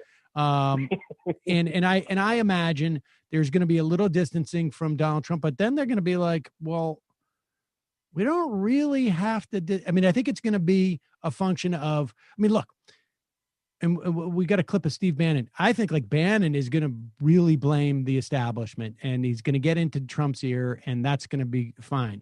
But Sean Hannity, for instance, and some of those Fox people, they're going to get into his ear and say it's not the establishment Republicans, because now they go back to the drawing board and they, it's conservatives in exile. And then 3 weeks later, it's like, well, but we got to, this is the way they operate. And so I think Trump may abandon them if he finds it, because it's not, look, if he's out of office, he's got to be thinking maybe get his kid run, or he's got to just try and build his own thing. And it's going to come at the expense of Republicans as well. I think he'll go after Democrats, but I keep thinking about Bender said on election eve about QAnon, and the more I think about it, when you think about what Biden's priorities are going to be on day one, it's going to have to do with the coronavirus. I mean, by the time he gets into office, we could be looking at 200,000. In fact, just think about where we've gone from 83,000 to 120,000 infections a day in a matter of like 2 or 3 weeks, it feels like. And we could be at like over 200,000 infections a day. It seemed maybe easily by the time Biden gets in office. We're just now starting to see the hospitalizations and we're going to see the deaths. And what, how are Republicans going to push back? It's going to be through like anti-mask stuff. And like, I think we're going to see more, not less, of at least over the next 3 or 4 months. And then going into a Biden administration of this using coronavirus denial as a leverage. And I think it could get worse. I don't know. I guess my read of it is just looking at, because like I'm thinking of the people, other people are worrying about like Tom Cottons and whatnot. I don't think they have the charisma or the juice of a Trump with the Republican base. So I wouldn't be shocked if Trump runs again. I'm almost willing to bet money on it. Senior Trump in 2024? dude. Mm-hmm. Wow. I don't know, because I just think, and I hear what you're saying, like the ego knows no bounds, but I feel like he got into the presidential race only to bump up Trump TV and to make that a more lucrative opportunity. So now I think he's going to be more focused on the money aspect and the Trump TV aspect, and then the Trump kids will be his vessels for that continuing. Definitely. I mean, Dave, look, let's put it this way. If he's not in jail 4 years from now, the value of him being president goes way down for him. Yeah. True. But I think he's addicted to the adoration. I don't think he's not. I think I'm not saying he's going to stop going around and doing rallies. He's going to do rallies. If you want to know what Donald Trump's going to do over the next 2 years, go back and look at what Sarah Palin did from 2009, 2010, in those years. That's what she did. The reality TV show. Yeah, and then she went into exactly. That was a real thing. Yes, appreciate the call, Dave. Wasn't it like later, man? It was like Bear Mama or something like that. I can't remember. It's so incredible how her just her political kind of flavor was just expanded upon by Trump. I mean, they're really one and the same. I know. I think that's not discussed enough when we're lauding, John McCain or whatever that he. The only thing I say when John McCain's name comes up. Okay, well, yeah, I guess I should have consumed the majority report. Oh yes, you should have. That is the only thing that John McCain. That's the only thing that I think is. John McCain has two pieces of legacy. One is voting no on crashing the ACA, and two, creating the entire movement to crash the ACA, and everything bad that has happened in politics since then was basically based upon his decision to choose Sarah Palin, as far as I'm concerned. Well, remember, Cindy McCain's going to be on the transition team for Biden if he ends up, winning this election. Horrible. Who was it? You, Brendan, who said that Susan Collins should be on Biden's cabinet? Absolutely. I think if they want to, if McConnell wants to play hardball in terms of nominations, they should nominate like Susan Collins to education or something like that. Yeah, I agree. I mean, maybe not education, because I feel like she'd be wouldn't want to do education. Small business administration. I don't know. Exactly. Right. Or commerce. That's where you put her. You put her commerce secretary. Okay. She can be in charge of cleaning up the census. I could see her being. Oh, sorry. Go on. Well, calling from a 509 area code. Who's this? Where are you calling from? Damn, it's Ronald Reagan. Oh, Ronald Reagan. Boy, you called in early today, buddy. Yeah, it's not easy to break through that. What do we call it? Shadow ban. Yeah, it is not easy. It is not easy. Hey, I think we should do at least one thing to own the repubes or the Republicucks. Yeah. And I think Hunter Biden should be in the cabinet. Yes. Just put him in charge of something. And that's my idea. I don't know if you have any ideas for just really petty. I think Hunter Biden should be made the ambassador to China and the ambassador to Ukraine. Both, yes. right? No right. ambassador. At the same time. That would be tight. That would be awesome. I wanted to talk real quick about, I guess I have a broad question, which is like, I wonder if you think there's a way to reframe presidential elections from the beginning. Like, if you think about all the time spent talking about healthcare and plans, which are things that are done by a totally different branch of government. And like, I don't think any of the candidates were ever asked who would be on your transition team or who would be in your cabinet or who are your top picks for Supreme Court. None of those questions get asked when those end up being kind of the most important things that that a president can do. So that's my first question. Well, but wait, let me just address that. Donald Trump knew the importance of that. When he ran in 2016, he literally held up. He had a list. I mean, it was given to him by the Federalist Society and Heritage Foundation, but he had a list. And that is Joe Biden could do that. Could have done that, and he sort of did. Right? They were floating like maybe we'll have Republicans in our of which of course they will. And the reason why we know Cindy McCain is going to be on the transition team is, because they were doing that. I mean, I think there is a little bit of that. The press doesn't care because they don't feel like it's going to get ratings. Like nobody knows. The left doesn't care enough about the Supreme Court, or at least it hasn't traditionally, for it to mean anything.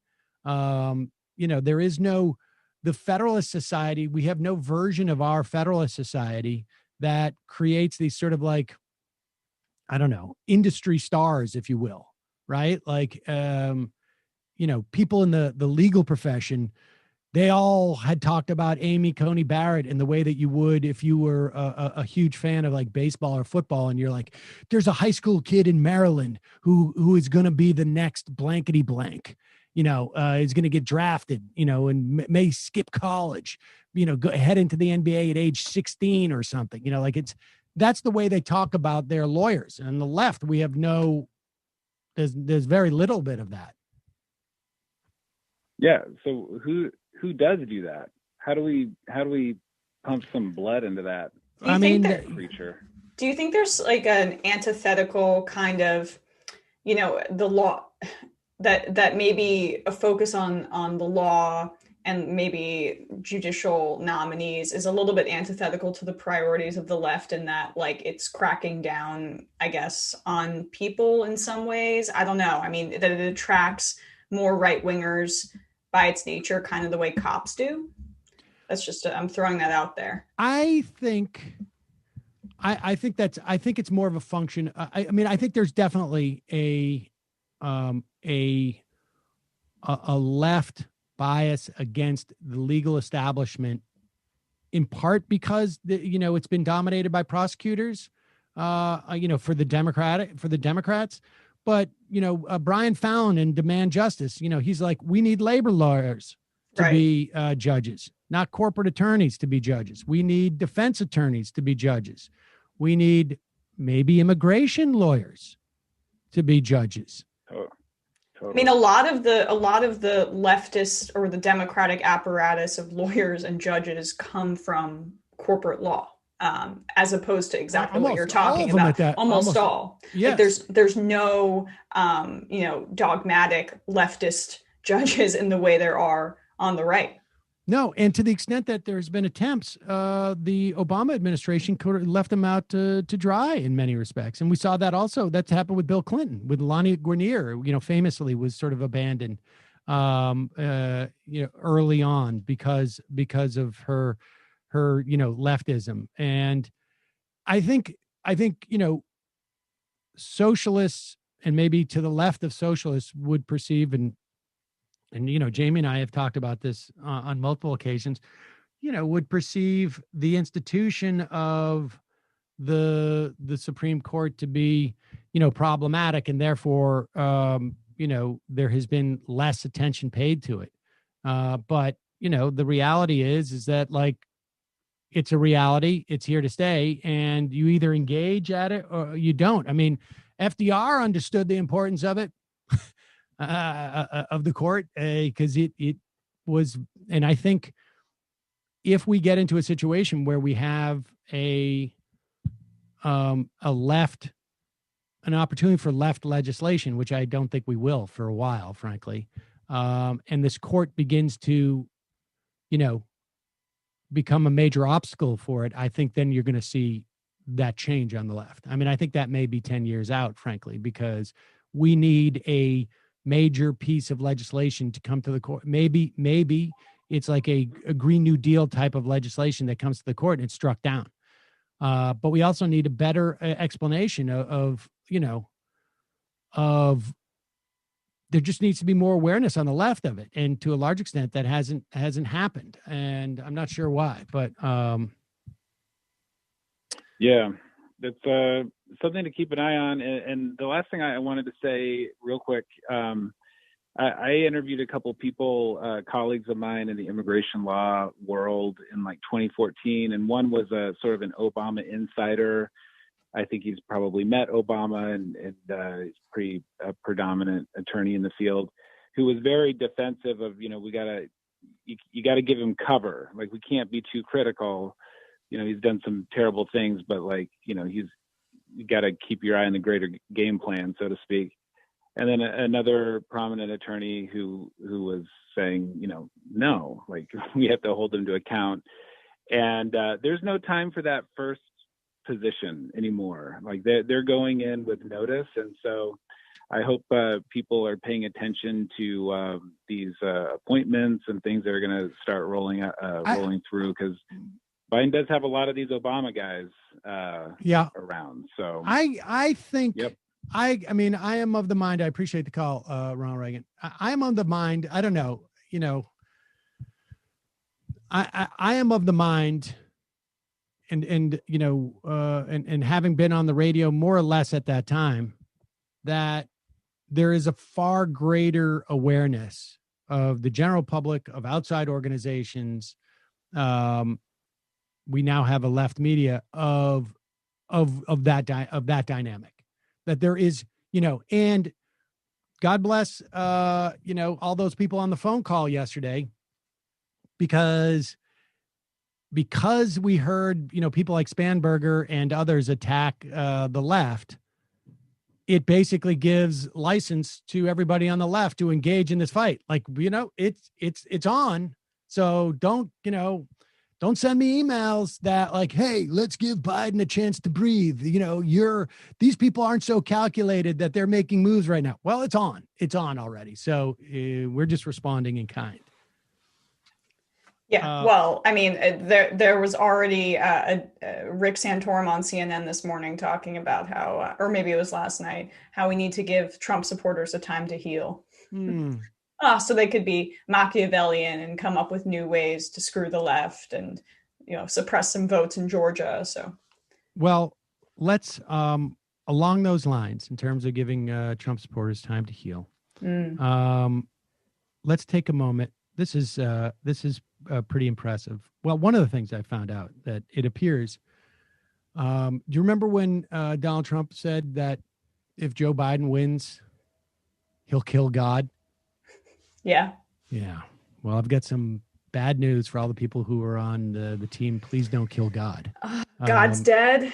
Well, I submit to you a couple of pieces of evidence, Emma, that God may be dead. Here is first some women who were praying outside of the Clark County, Nevada election department. This was from, I think, a day or two ago. And then, of course, we know which direction the ballots went in, and I don't know what other explanation is, but here it is.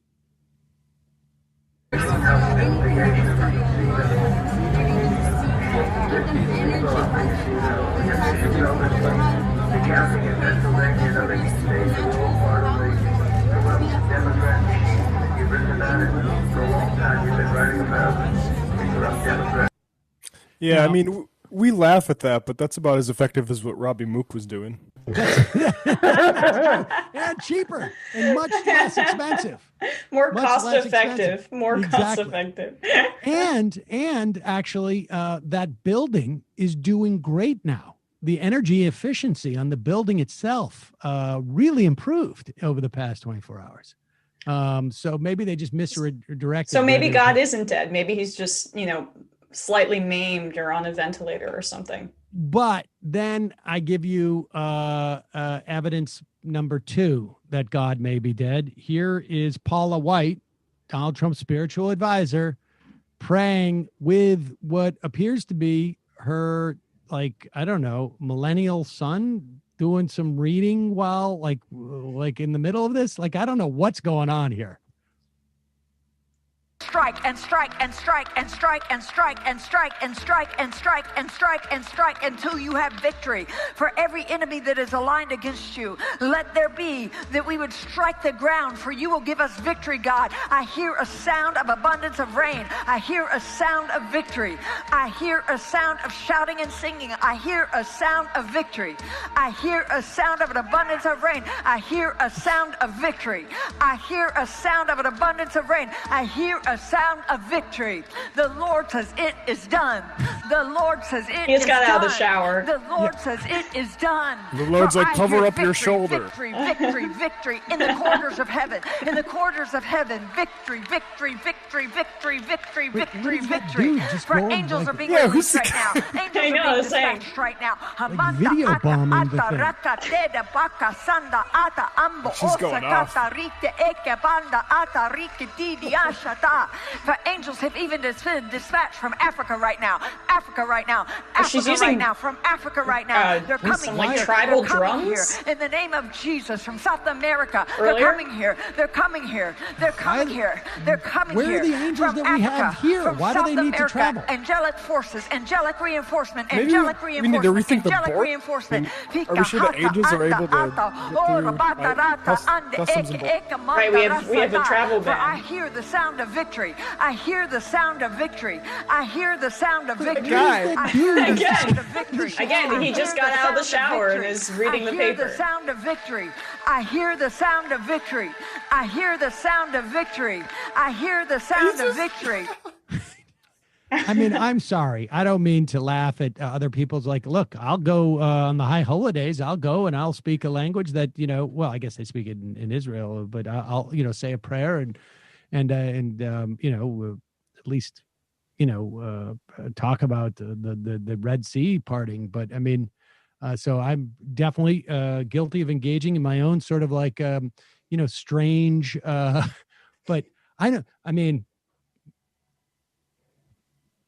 something like 30 million, 40 million of Donald Trump's voters are evangelical Christians. I mean, that story got not played enough. Well, I mean, look, go on, Matt. Yeah, I was just gonna say I saw this stuff in like Catholic youth group things too growing up. Like this sort of just nuts. I mean, this is ultimately what made me an atheist as a teenager. Is just this insane type of like I don't know what it is, but this is frankly more common than I think lots of ideologies we would like to be common in this country are. That's interesting. I did not have that in my Catholic upbringing on the East Coast. I wonder if that's a settler sort of thing. I think it probably is. Yeah, because that's what Amy Cody Barrett's in, and the Covenant group. Like that's like an evangelical there's only Catholic like 2,000 members of that Covenant group. I mean, that's a rather narrow group. But are people like what when they speak in tongues like that? Is that speaking in tongues? Is that what she was doing? Yeah. It's completely like gibberish. It's not based on really anything or any language. It's just them feeling like God is speaking through them. It's just the height of delusion, It's so primal and like oddly. I mean, the repetitiveness, the passion about it. I mean, it's weirdly almost sexual. It's bizarre. Wow, Emma, that is not. I did not. No, but I mean, she was like repeat over and over and over. I don't know. I wasn't gonna go there, but that's kind of like they're at this like guttural animalistic level. So I'm offended at the notion that God doesn't speak English. Right. I think he speaks a lot of languages. Like some type of foreign language is disgusting to me. God speaks American. And that's it, period. I don't like this whole thing. What about our angels? What about American angels? I know. Whatever happened to this country? Africa or South American angels? We have to outsource our angels? Exactly. Ugh. More foreign interference in our elections they're asking for. American angels. What's wrong with American angels? Yeah. America first. America angels first. They're taking our angels. It's unbelievable. Look, when I was a kid, all the angels were American. And now they're like, African angels coming in, South American angels, Canadian angels. Really? Yeah, depressing the wages for the American angels. Of course, those foreign angels are coming in, and then they have Joe Biden win. It's amazing. It's disgusting. I'm disgusted by it. Calling from a 606 area code. Who's this? Where are you calling from? Hi, my name's Derek. I'm calling from Ann Arbor. From Ann Arbor? Yeah, I'm at the University of Michigan, PhD student in English there. Well, all right. Matt just got just his ears got picked up a little bit. But what's on your mind? Yeah, I'll have to hit the horn on literary hangover sometime. But I want to discuss the psychedelic and drug decriminalization initiatives that have recently come about these last couple of days. Okay.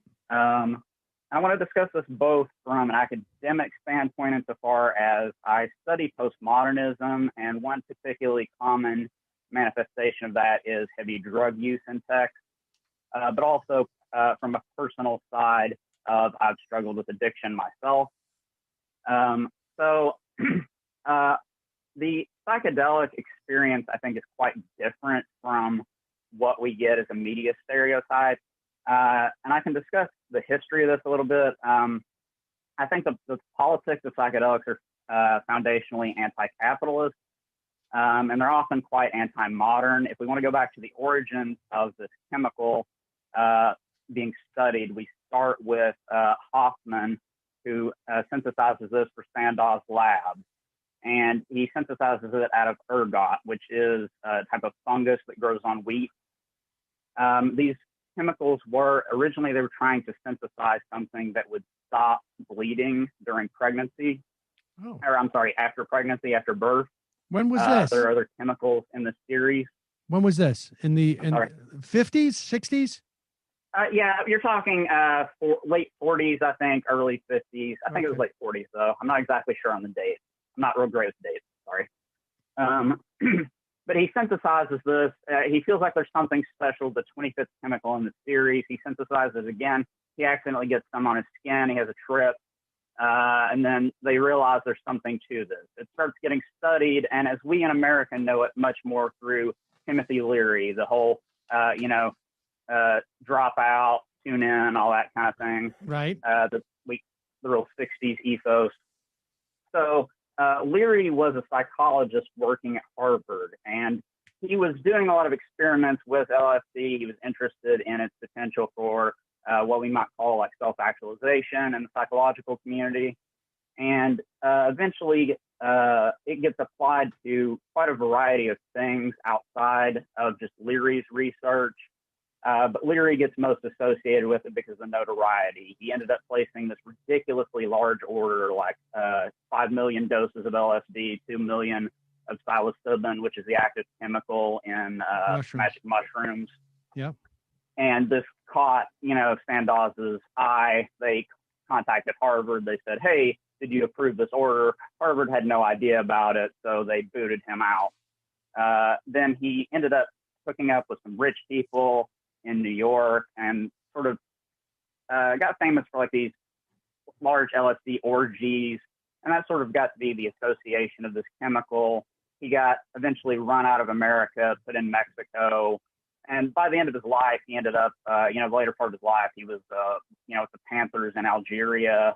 I mean, it was one of those long, crazy trails of the 60s. But in particular, we got this really kind of notoriety from him that this was like a party chemical, and it took away a lot of the focus on other research that was going on with this chemical. There were some of the most successful treatments of alcoholism. There were multiple hospitals in the U.S. and Canada that were running psychedelic treatments, and still to this day, those studies have had the highest success rate of treatment for addiction. The founder of Alcoholics Anonymous, Bill, famously said that LSD was the 13th step, but the organization instead wanted to take a more abstinence focus. There's a lot of use of microdosing. Microdosing is used quite a bit in for this treatment, is my understanding as well. Yeah, this is catching on. And actually, what we're finding in the current research is that there's different sort of uses. Macro doses, the sort of recreational street dose you might use. This is something that can occasion a mystical type experience that might give someone a life-changing sort of insight, introspection. Those are really good for addiction. We're finding microdosing very effective for the treatment of chronic conditions, depression, or headaches, like rebound migraines, these sort of things. But there's, a lot of research done on this, and it got overshadowed by a lot of this shady stuff happening in the 60s. And the CIA used it at one, experimented with it in terms of like a way of interrogating people, et cetera, et cetera. All right, so let's cut to because if you're trying to run through your thesis here, we're not. That's not. You got to do that work on your own. We're not going to type that out. Too long on this, but the main thing I'm interested in politically where we're at now is we've made this distinction, and a lot of these initiatives. We had one here in Ann Arbor that naturalized. It made natural psychedelics legal. I think the same thing happened in Washington. Yep. So they're excluding LSD and some of these other chemicals, and I can understand somewhat of the impetus behind this because there are chemical similarities to some chemicals like NBOMEs, which are more dangerous and associated with death. But I think ultimately this is going to move it away from the original sort of anti-capitalist politics of this drug and move it into the way that marijuana is currently going, where it's getting very corporatized. It's very much in the world of investment and things like that. Mushrooms are kind of difficult to grow and, it requires someone, working with them. LSD is actually quite cheap, honestly, to produce. And it was, back in the day in the 50s and stuff, it was more or less given freely to whoever wanted it and was using it. The second thing I'm kind of interested in, so just sort of this framing and like, why are we framing it this way? It is synthesized, as I said, from ergot, which is a natural thing. We could make the same distinction with, say, marijuana. Marijuana is a natural product, but we can process it in certain unnatural ways. We can make it into a concentrate, for example. Right. And then the second thing I'm sort of interested in is the Oregon law and the fact that it's still this very bad framing of $100 fine, which you're punishing the poor and giving the wealthy a path to do whatever substances they want to do, versus sending people to rehab, which can actually be dangerous. Someone that's an opiate user that's not ready to give that up, they go to rehab, they go back to then using their same dose, and they're very likely to overdose. Right. We have a lot of research on this that, a lot of these all right, but let's, push abstinence-based sort of solutions. I'm interested in like a more harm reductionist-based approach to these things. And just, I wanted to suggest to you all some guests sort of related to that. Like there's a podcast, NarcoCast, and a magazine, Filter Magazine, has some really great authors. Will you do me a favor? Send us an email at majorityreporters@gmail.com and we'll look into it. I think it's interesting. It's an interesting topic. And certainly I think like we're on the road to getting to, I think there's a certain inevitability, and part of it is because of the way it's been sold and, as a political question, and because, look, there's money there to be made. And invariably in our system, that's the way it ends up getting disseminated, through our politics. But, as soon as like there starts to become cracks in it, maybe there's an opportunity. But send me an email at majorityreporters@gmail.com and just put in the subject heading, I don't know, guy from Ann Arbor. And we'll look at those and look into getting guests on it. Appreciate the call. All right, cool. Thanks. There's a good book called Acid Dreams that goes into a lot of that history. And one of the funny things about it is that when the Army was conducting studies in the 50s, they threw out all these results where people reported being really happy and enjoying it because they thought they must be crazy to enjoy a truth serum. Right. So, yeah, we also had Stephen Kinzer on for Poisoner in Chief about Sidney Gottlieb and the mind control aspects of the CIA and testing LSD on people. It's pretty good.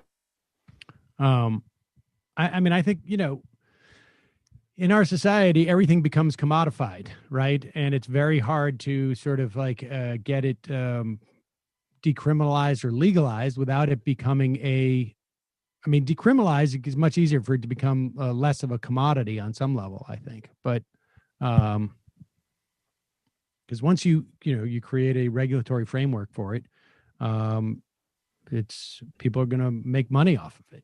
I don't know if that's in the grand scheme of things,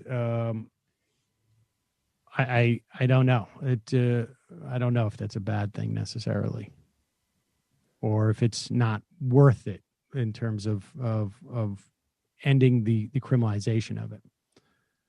Calling from a 954 area code. Who's this? Where are you calling from? Hey, is this me? Yep. Hey, Sam. This is VP from Boston. VP from Boston. So I was actually born in Venezuela, Okay. but my family moved to South Florida when I was 7 years old. Okay. So I kind of want to give you a little glimpse into the intricate politics of South Florida and South Florida Hispanics. I know there's been a lot of talk in that regard. All right. All right. So for me, it's completely baffling. I'm a DSA member, which, I guess is rare for a Venezuelan American to be. But anyway, so, my parents, my mom became a citizen before I was 18. So then I became a citizen. Anyway, so she, voted for Obama back in 2012, I believe was her first election. And, I had witnessed like steady, propaganda being floated in South Florida, not only towards Cuban Americans, but now Venezuelan Americans about the whole, socialism, the Democrats are socialists and communists and all that. And it's really sad to see how easy it is to fool people, that come from these backgrounds in South Florida just by simply playing to their fears of communism. Talking about Venezuelan politics, that's a whole other story that I'd be happy to call in and talk about. But, for example, talking to my dad lately, he despised Trump when he first came into office. And my dad is a very reasonable guy. Most South American culture is very socially liberal, but obviously, the constructs are, very Catholic conservative, let's say. But that's not like what appeals. Now my dad, the Republican Party is appealing to him and a lot of Venezuelans in South Florida, not because of these religious, constructs and social conservatism, but the simple fact that they're just like the anti-communist party, right? So back in 2016, my dad liked Bernie. My whole family was for Bernie. We all voted for Bernie in the primary of those of us in my family that could vote. But now it's crazy. Now I talk to my dad, and he says, even if Trump is a vile, disgusting person, the truth is that he's fighting communism around the world, and that is the most important issue right now. And that's so. How did your family reconcile supporting Bernie with are you saying that Trump's messaging about Biden being a socialist, whatever, communist sympathizer, that was effective and didn't resonate with Bernie Sanders? So I guess what I'm trying to say is back in 2016 when Bernie first came to the forefront, you asked my dad, hey, are you for government-run healthcare? Should everyone be insured, universal healthcare? Of course, right? No brainer. My dad's for that. Do you think everyone should have the opportunity to go to college? Should college be free, at least public colleges? Of course, no brainer. He agrees with that stuff, right? And, because of the steady propaganda since 2016, obviously now he's not for Bernie. He wasn't for Bernie in the primaries. My dad can't vote anyway. Right. But I did. Right. But his reaction is indicative, you're saying, of a dynamic that is taking place. I mean,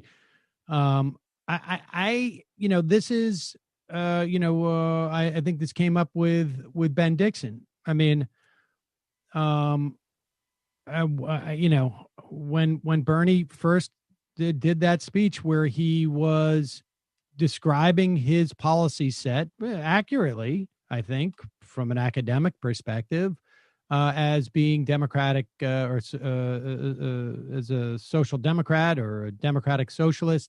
I can't remember exactly how he characterized it, but I mean, I felt was unnecessary. I mean, it's just unnecessary. you don't need to. Now, maybe I think for people who are to the left of, Medicare for all, or to the left of, a free college option in the country, it is at least maybe not. I don't know. I don't know. I mean, I'm still convinced that even if that is your perspective, that long term, you got to go through those things to get to wherever it is you want to go. And I'm not saying that you should go out there and slam socialism but I don't see why you have to define a set of policies that happen to be socialistic as, that is why you support it. I don't support Medicare for all because it's socialistic. I support it because it's the best way to guarantee the most amount of people getting good health care.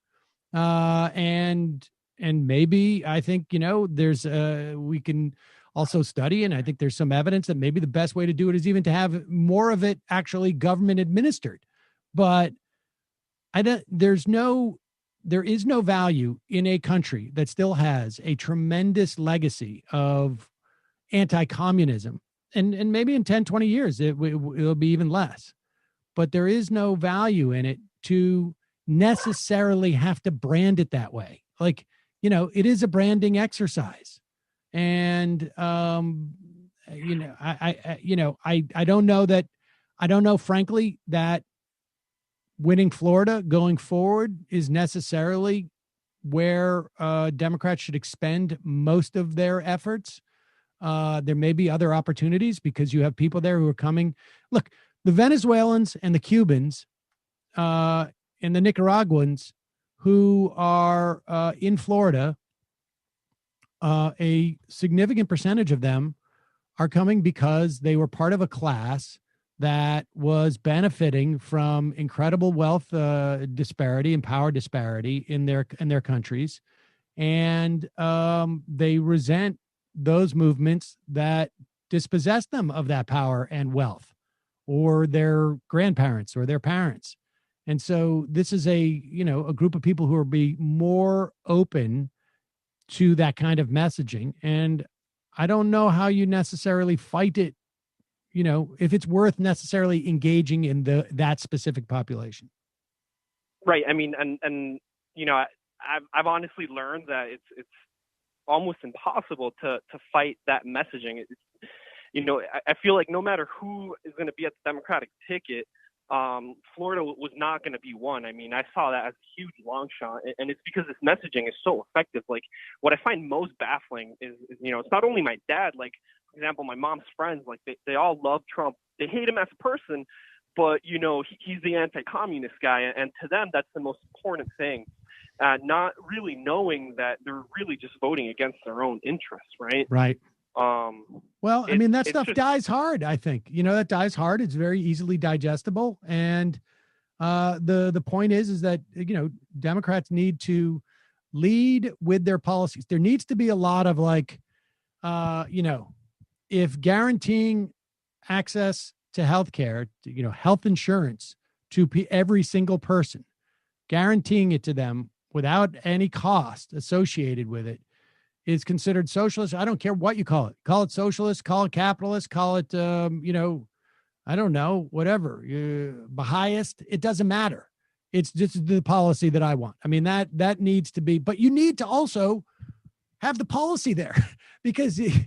you need to have something that you're offering people. And I don't think there's value in offering people from my perspective, particularly from an electoral perspective, something that is a brand that is an academic brand. I mean, make it just sell it on its merits rather than having to sort of make it as part of some larger package. And so I don't know, that's my perspective, but appreciate the call. Of course. Thank you guys so much. Started listening this year. Couldn't do every day without you guys. Thank you so much for all you do. And rest in power, Michael Brooks. Welcome to the show, Emma. Thanks so much.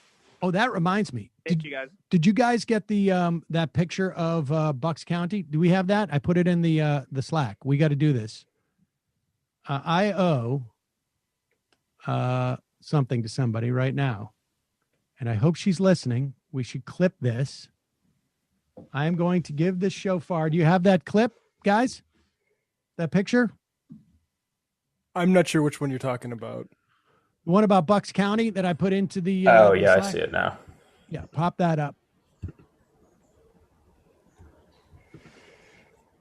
And here it is. This goes out to Mindy.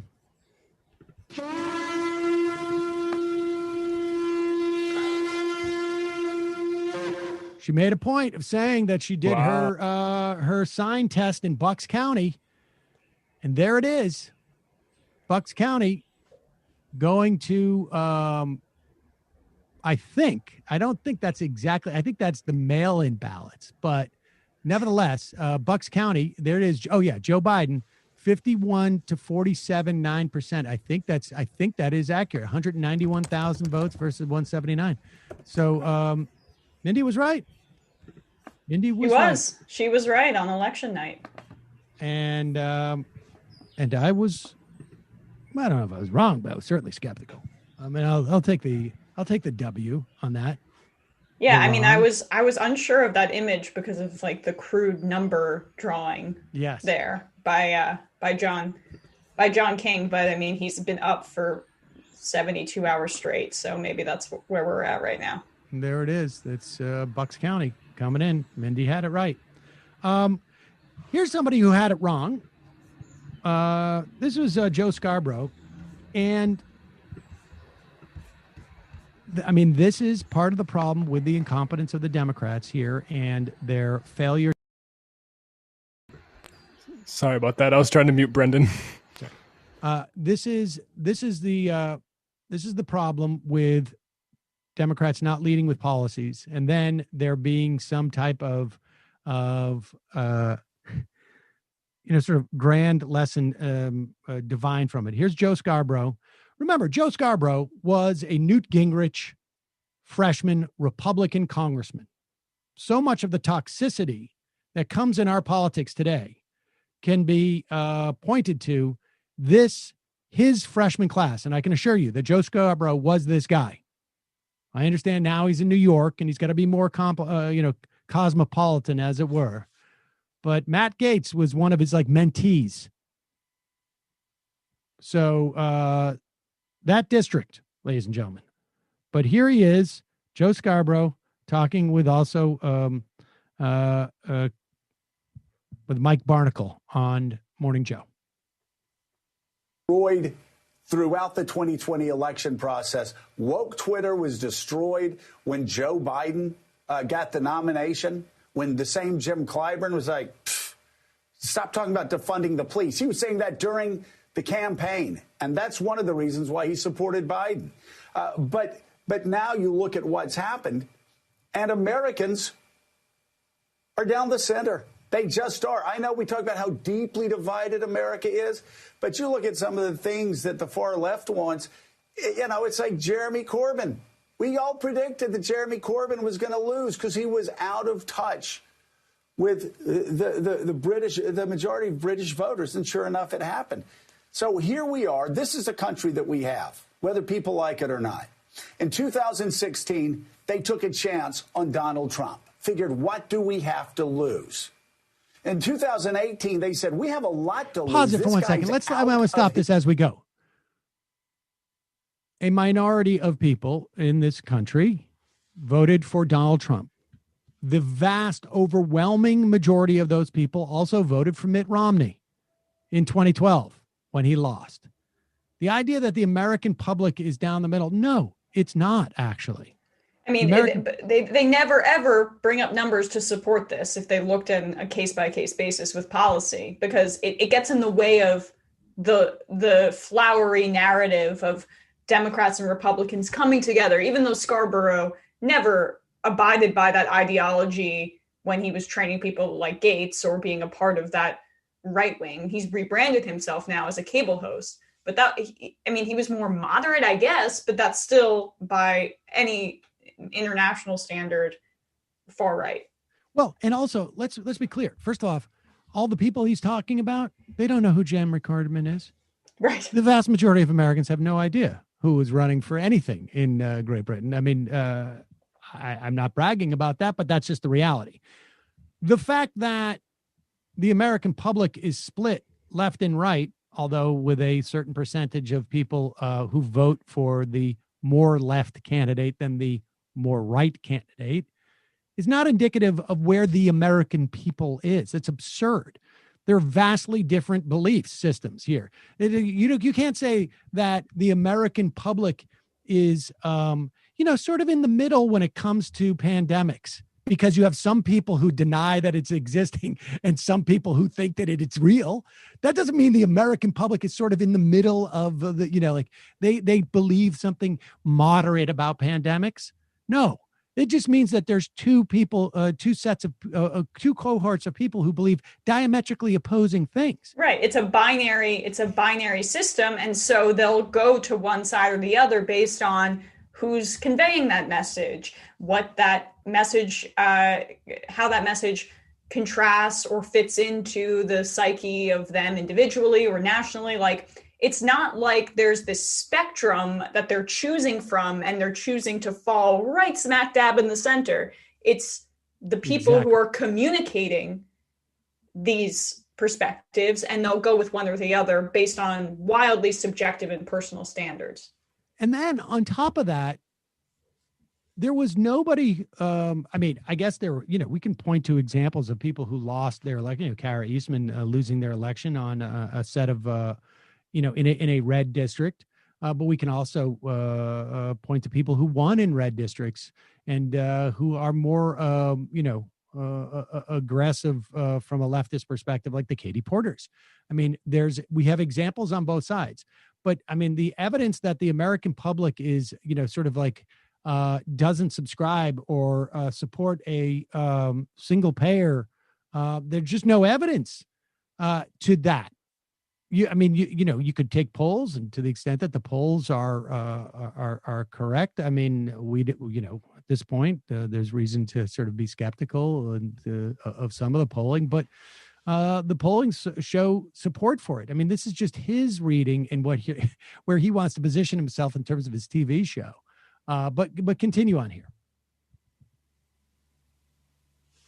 On Donald Trump, figured, what do we have to lose? In 2018, they said, we have a lot to lose. This guy's out of his freaking mind, and he's extreme. We're going to put Democrats in charge of the House and take away some Republican seats in the Senate to have a check on him, just as James Madison and the founders actually planned. 2020 comes along, and it looks like the decision they've made is, all right, listen, we're going to fire Donald Trump. We can't take this chaos anymore. But we want to keep the Republicans in control of the Senate, and we want to do that because we don't trust turning the whole thing over to the Democratic Party, because to tell you the truth, some of the things we hear, they sound a little crazy to us. What? Democrats. Hold on, I'm sorry, but what is this national consciousness, like this collective coming together and deciding, yeah, we're getting Trump out of office, right?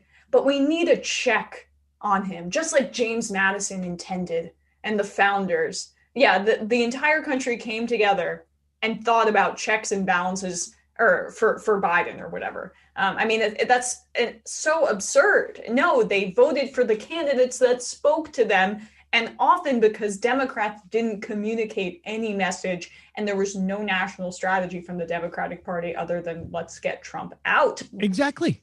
That was the only message from the Democratic Party, and that is a very problematic one if you are a down ballot candidate. And quickly, Sam, sorry, but it worked. It worked. So like the Democrats, if they choose to communicate other messages, it seems like it can work, because the only one that they push forward, Trump's out of office. There you go. It worked. And, in 2018, clearly voting for the Democratic candidate was they became a proxy for voting against Donald Trump in 2018. And like you say, the problem is the Democrats had no message beyond Donald Trump bad. And that doesn't work as well if you're down ballot because you're not running against Donald Trump. They can already vote against Donald Trump at the top of the ticket. And so the failure of the Democratic Party was to tie Donald Trump to the Republican brand so that they could turn across the aisle and say, that other guy I'm right, he's a mini Donald Trump. She's a mini Donald Trump.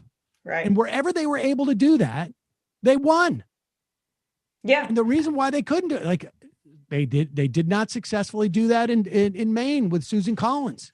Which is still unbelievable. If I were to have picked one race, I would have thought Collins would have been out, and Gideon was so well funded. The Democrats' incompetence, yes, we're all focusing on that, but I think showing that the fact that they ran against Donald Trump and they united behind that one message when they could have united around multiple ones and connecting him to Republicans, as you said, shows that if there is a national strategy by a party to push forward a specific idea, say Medicare for all, say whatever, you can do it.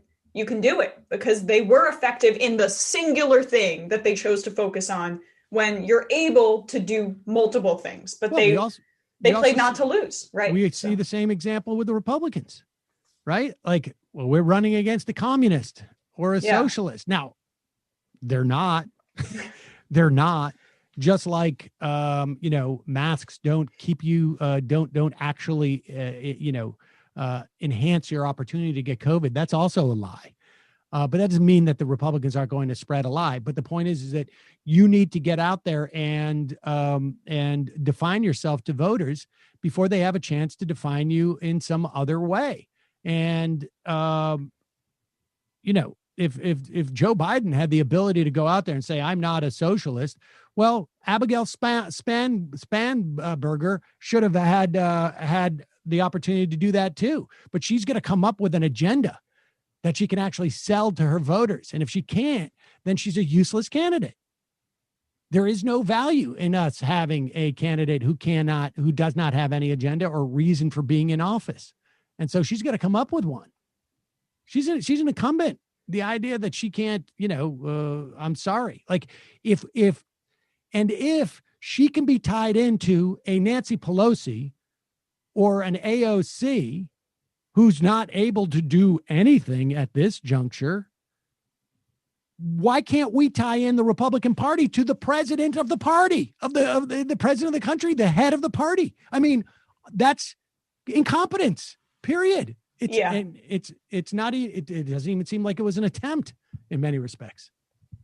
Well, there wasn't, because it contradicted the narrative coming from the Biden campaign that they openly embraced. So you can't, we talked about this on election night, you can't have Republicans speaking at the convention and being a part of the campaign and simultaneously tie Republicans to Donald Trump. And they chose actively to thread that needle when it didn't need to happen. It absolutely did not need to happen. And in many ways, it was a selfish strategy by Biden. I put most of the blame on Schumer and Pelosi, but the strategy itself by Biden really screwed over candidates down ballot. And he got what he wanted. He won the election. But in order to actually make a difference, which it seems like is down the list of priorities, they would have had to change the makeup of the Senate, and they rather would have gotten the bad man out of the White House.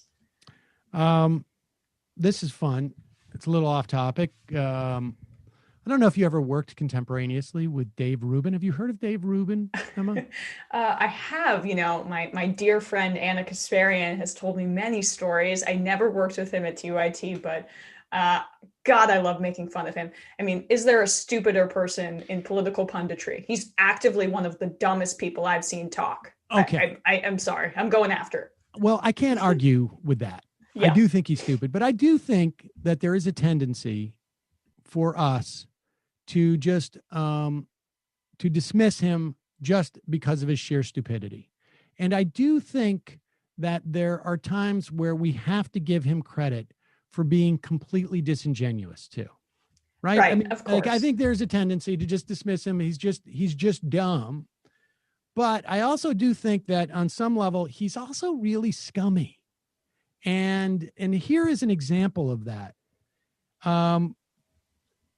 There was a guest on Dave Rubin's show, a guy named Andrew Seidel, who I guess is like some type of like libertarian, but apparently not the kind of libertarian that Dave thought he was.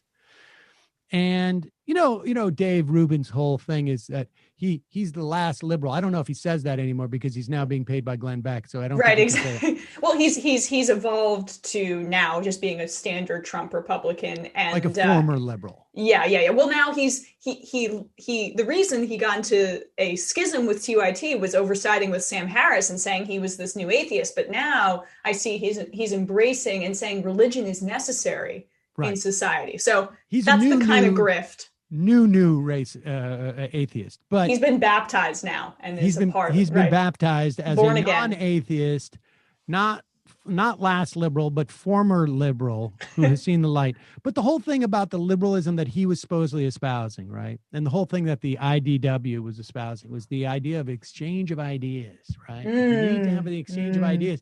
You need to be open to criticism of what you say and engage in conversation. And here he is. Dave Rubin went on a day. I don't know what day it was. Can we put up the tweet? We'll find out what day it was. Dave Rubin is out there saying, can we all admit the pandemic is over now? At least give us that as you peddled the rest of this nonsense. Now, this was like a day or two ago when the pandemic had infected a record number of people in this country for, I don't know, the second or third day straight. And now we're also seeing a spike in hospitalizations. We will see a spike in deaths too. We are over 1,000 deaths. We're going to see an increase in that. And so the guest on the show, this Andrew Seidel, said yesterday broke the 100,000 daily cases for the first time ever. 107,000. Now, I think yesterday was 122,000. So you can see it's exponentially growing. That was the highest case day, not just for the United States, but for any country in the entirety of the pandemic. Broke records. And that's when he wanted everyone to admit, come on, not just admit, because like you're lying about it. Admit the pandemic is over now. It's not like, can we come to the realization that the pandemic's over now? But can we admit it? Because everybody knows it's over. Just because the infection rate is going to a record and the death rate is going back up to 1,600. I mean, remember, like, you know, we're going to get that is up almost by double where it was just a month ago, I believe.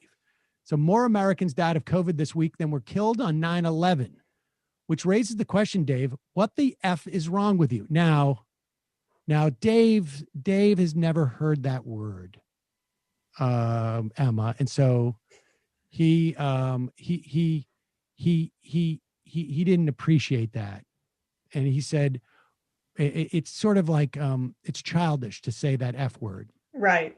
So Dave, very uncouth, very rude, funny. You only had glowing things to say about me when you were in my home and on my show. And then he did the laugh really hard emoji 3 times. Sign of adulthood. And also not addressing anything except for the last, 20 letters of that tweet. And the other thing that's sort of amazing about it is Dave, and this is where, and I will concede to you, Emma, where your assessment of him being one of the dumbest people who has a platform that large comes into play, because Dave's arguing that's funny, but you have proven that you're completely unbiased against me. And in fact, have a predisposition towards giving me the benefit of the doubt because we have actually a personal friendly relationship. And yet you criticize my comment. That's his argument. And he thinks, and somehow that is a strong argument against the critique of his comment. And Andrew says, well, then you should take this even more to heart. You've established that we are friends and that we have a good relationship and that I'm not being disingenuous. And he goes on to say, you're helping spread disinformation about a lethal pandemic and a presidential election at the same time. At best, you've got a platform and are using it to mislead people about something that will kill them. Answer the question. And then Dave says, I'm an adult, unlike you, CDM. I love the ratio 24. I mean, I'm sure it's gone up at this point, but 24 likes for Andrew's tweet. We got none on the response earlier before by Dave and just one about CDM. But the idea that he's an adult by saying that, oh, your critique of me doesn't count because you're friendly with me. Yeah. And so Seidel posts the DM and he goes, I don't see any news to keep this in the DM. You're saying the same thing here. And click on that DM. Dave says, if you had engaged like an adult, I would have continued the conversation. Good luck not being eaten by the revolution. Now, zing. You know, comedian Dave Rubin, former stand-up comic Dave Rubin. delivering the goods. I will say that he also, that's exactly what he used to dodge me in terms of any type of debate. He waited a day or two and he's like, your co-host made a video calling me dumb. I'm not that, I won't engage with you. And Seidel writes back, Dave, I meant every word. People are dying. You're not only minimizing those deaths and families left behind in a disturbingly callous way, you're helping spread disinformation and therefore itself. I'm not sure what you think is adult, blithely contributing to a lethal pandemic, but the answer is nothing. You want to ignore this criticism by claiming to be the adult and casting me as a petulant child for what exactly? For nothing. That a name framing will probably play well with your audience, but not with me. And I think we both know it's just a way to solve your conscience and ignore legitimate criticism. Don't do that. Instead, you really ought to take a step back and ask yourself, what the F am I doing? Well, Dave probably has. And he goes, I'm making cash. I'm repositioning myself to be on Glenn Beck's network and be in opposition to Joe Biden. That's what I'm doing. Well, I just bought a $4 million house in, LA. Is that true? Did he? Yeah. God, that hurts. Did? That hurts so bad. I mean, he figured it out. It was way more lucrative for him to be this sort of grifter on the right. That's why you should trust us. It's not just way more lucrative. It's also exceedingly easier. Yeah. Like you don't get punished in any way for being that dim. And it's amazing that Rubin is stupid enough and disingenuous enough to be owned by a libertarian. I feel like we're not focusing enough on the fact that that's how easy it is to dunk on Dave Rubin. Put that up. That's pretty good. That's a sweet place. Wow.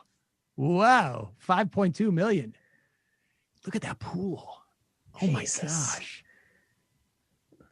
This is like the number one way to poke holes in the idea of meritocracy. Folks, I have to say, though, on second thought, Dave may have a point. Welcome to the Idea Palace.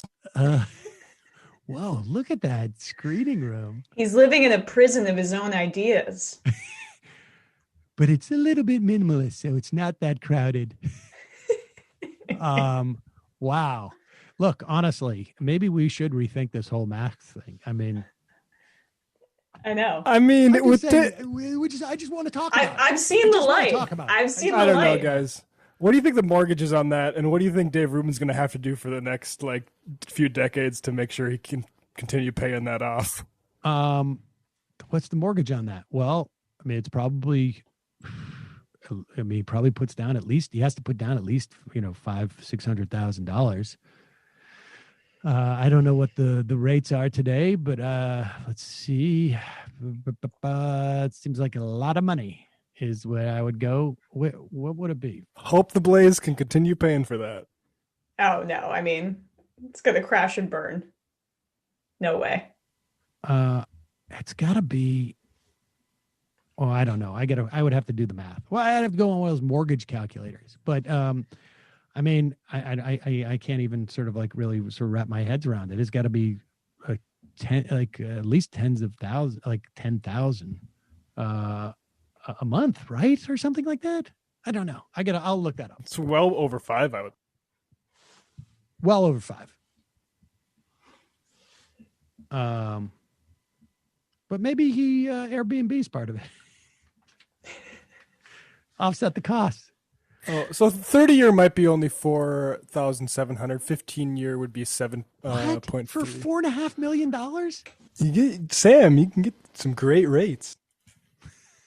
I don't think so. I don't think so, but I think that's a pretty good rate. I don't know. You guys lost me at math, so. Let's go to the phones. Calling from a 702 area code. Who's this? Where are you calling from?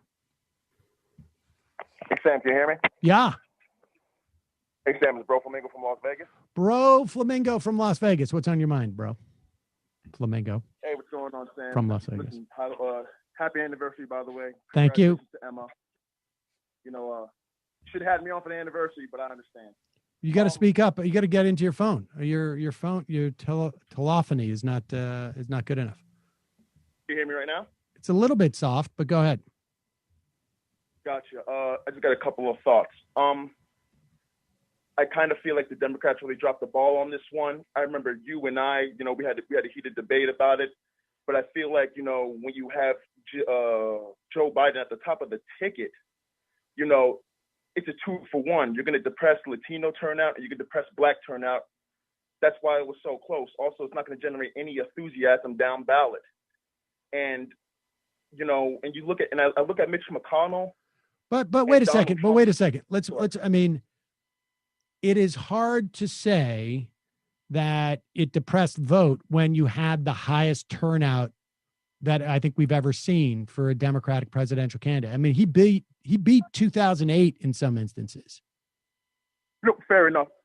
Sam. What I'm trying to say is that, though, I read in the New York Times and Washington Post that he was doing poorly among, marginally, because we're talking about margins, okay? So Yeah, I get no. fair enough. They did ignore Latino voters, I think, and it was Actively. only in places where there were organizations that were independent of the campaign that had done organizing in Arizona, in Georgia, and Pennsylvania, where there were decent numbers. But yes. Yeah, I mean, they spoke to Politico months ago and said they didn't see Latinos as a part of their path to victory. So that was an active choice. Right.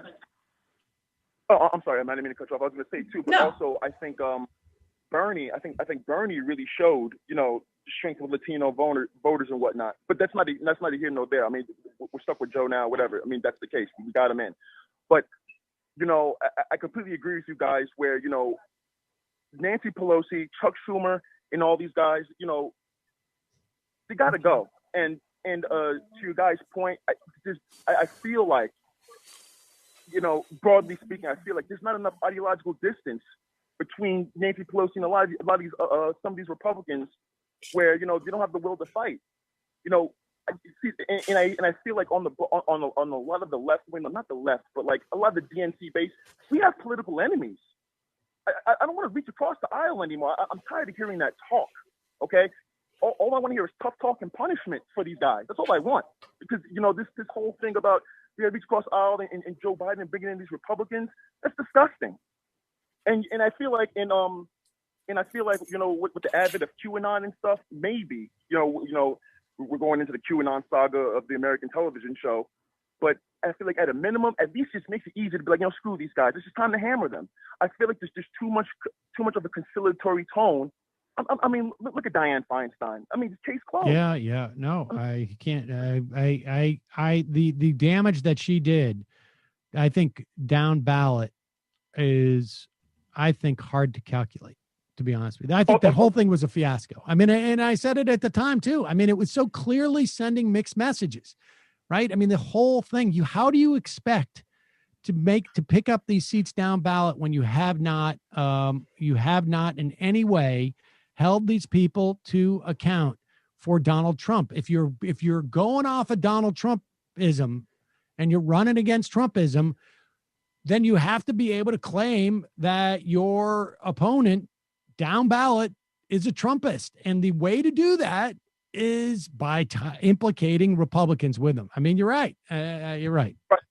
Hey, Sam, and one more thing, and I'll jump in, and I want you guys to take on this, because I completely agree with you on that. But another thing too is that Mitch McConnell gets all this praise. All this stuff. I get it. You know what I'm saying? He's been effective, but I feel like a function of that is because the Democrats have been so ineffective.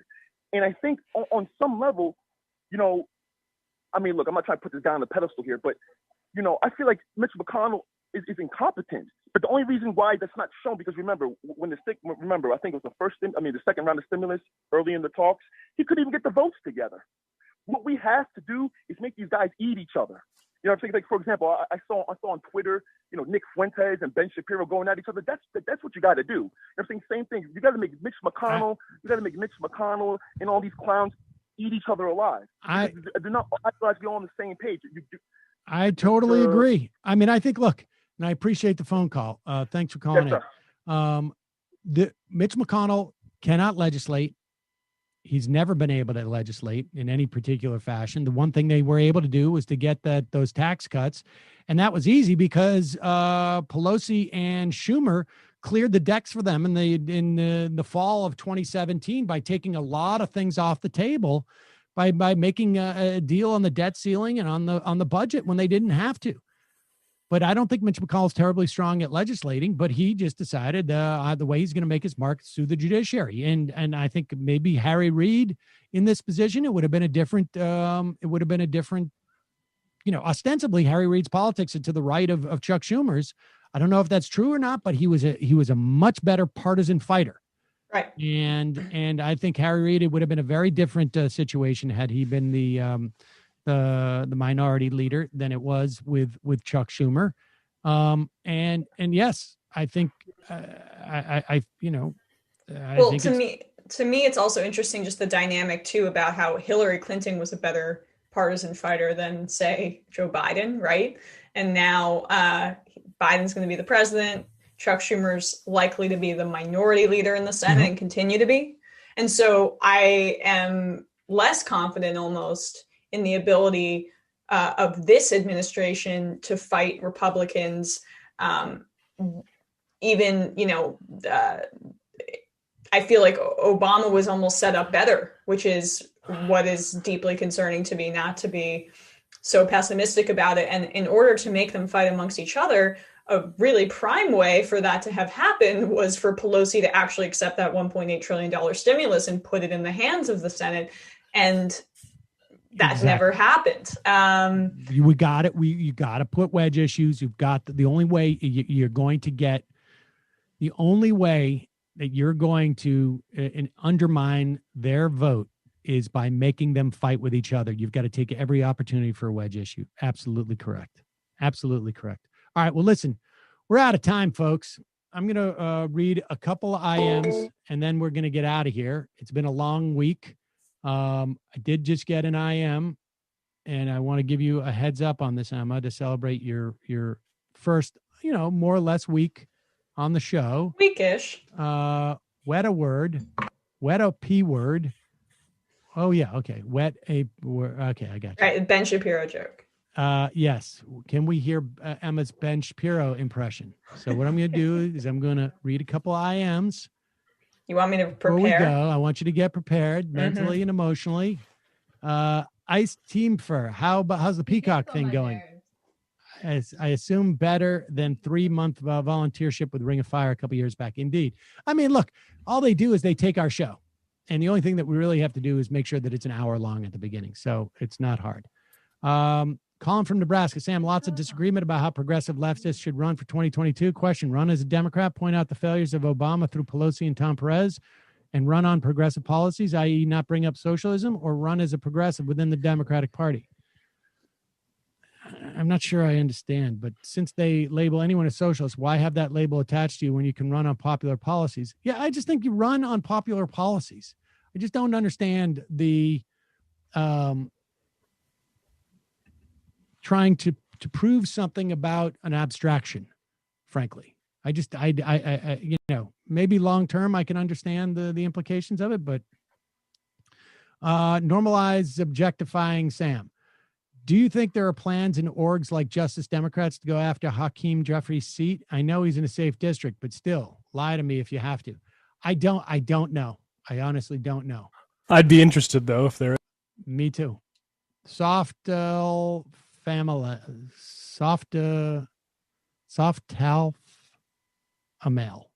I've rewatched that part of a Tuesday show with Feldman like 15 times. Haven't seen Sam laugh like that in a long time, it seems. Yeah, it was pretty funny. NACRA MC, did you see the story about the poll worker in Missouri who was diagnosed with COVID on 10/30 but worked at the election anyway? She died a couple days later. Oy. Is packing the court still at all possible without a supermajority? It's not possible at all without a majority. Crypto Marxist, I was watching Morning Joe for the first time in my life this morning, hoping to catch the critical moment of the vote count. It was insane how incessantly all the voices on the show were pushing the Dem branding problem line, urging Pelosi to stake out a reasonable middle ground. That is just absurd. Yeah, we talked about the P word. Will Trump run again in 2024? No. Left is best, is beast.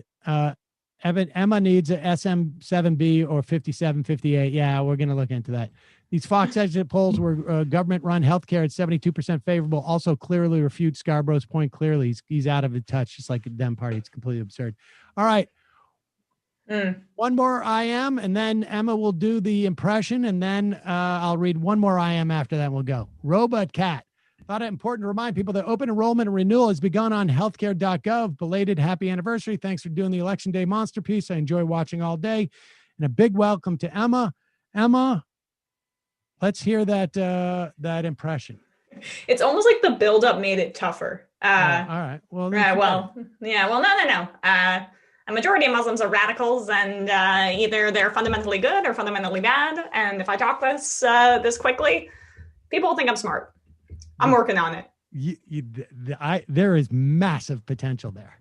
We'll see. That is pure gold. All right. Final I am of this momentous week. Where are we, Brendan, on the election? Anything? As far as I know, it's where it was when we started. All right. Well, a moderate Dem just flipped a House seat in Georgia, says Really Cool. All right. I will update. I'll hop on YouTube this weekend if something happens. Emma, I should give you the keys to that too. You could do that too if you want. Oh, cool. Final I am of this crazy week. Here we go. Oh. King of all I amers. Trump's lawsuit, BS, is just a way to raise money for some LLC he owns, right? More or less. I think that's, you can't go wrong assuming that. All right, folks. Matt, Brendan, Jamie, Emma, great job this week, guys. We'll see you on Monday. Thanks so much. It might take all the strength I got to get to where I want, but I know somehow I'm gonna get there. I wasn't looking when I just got caught between the truth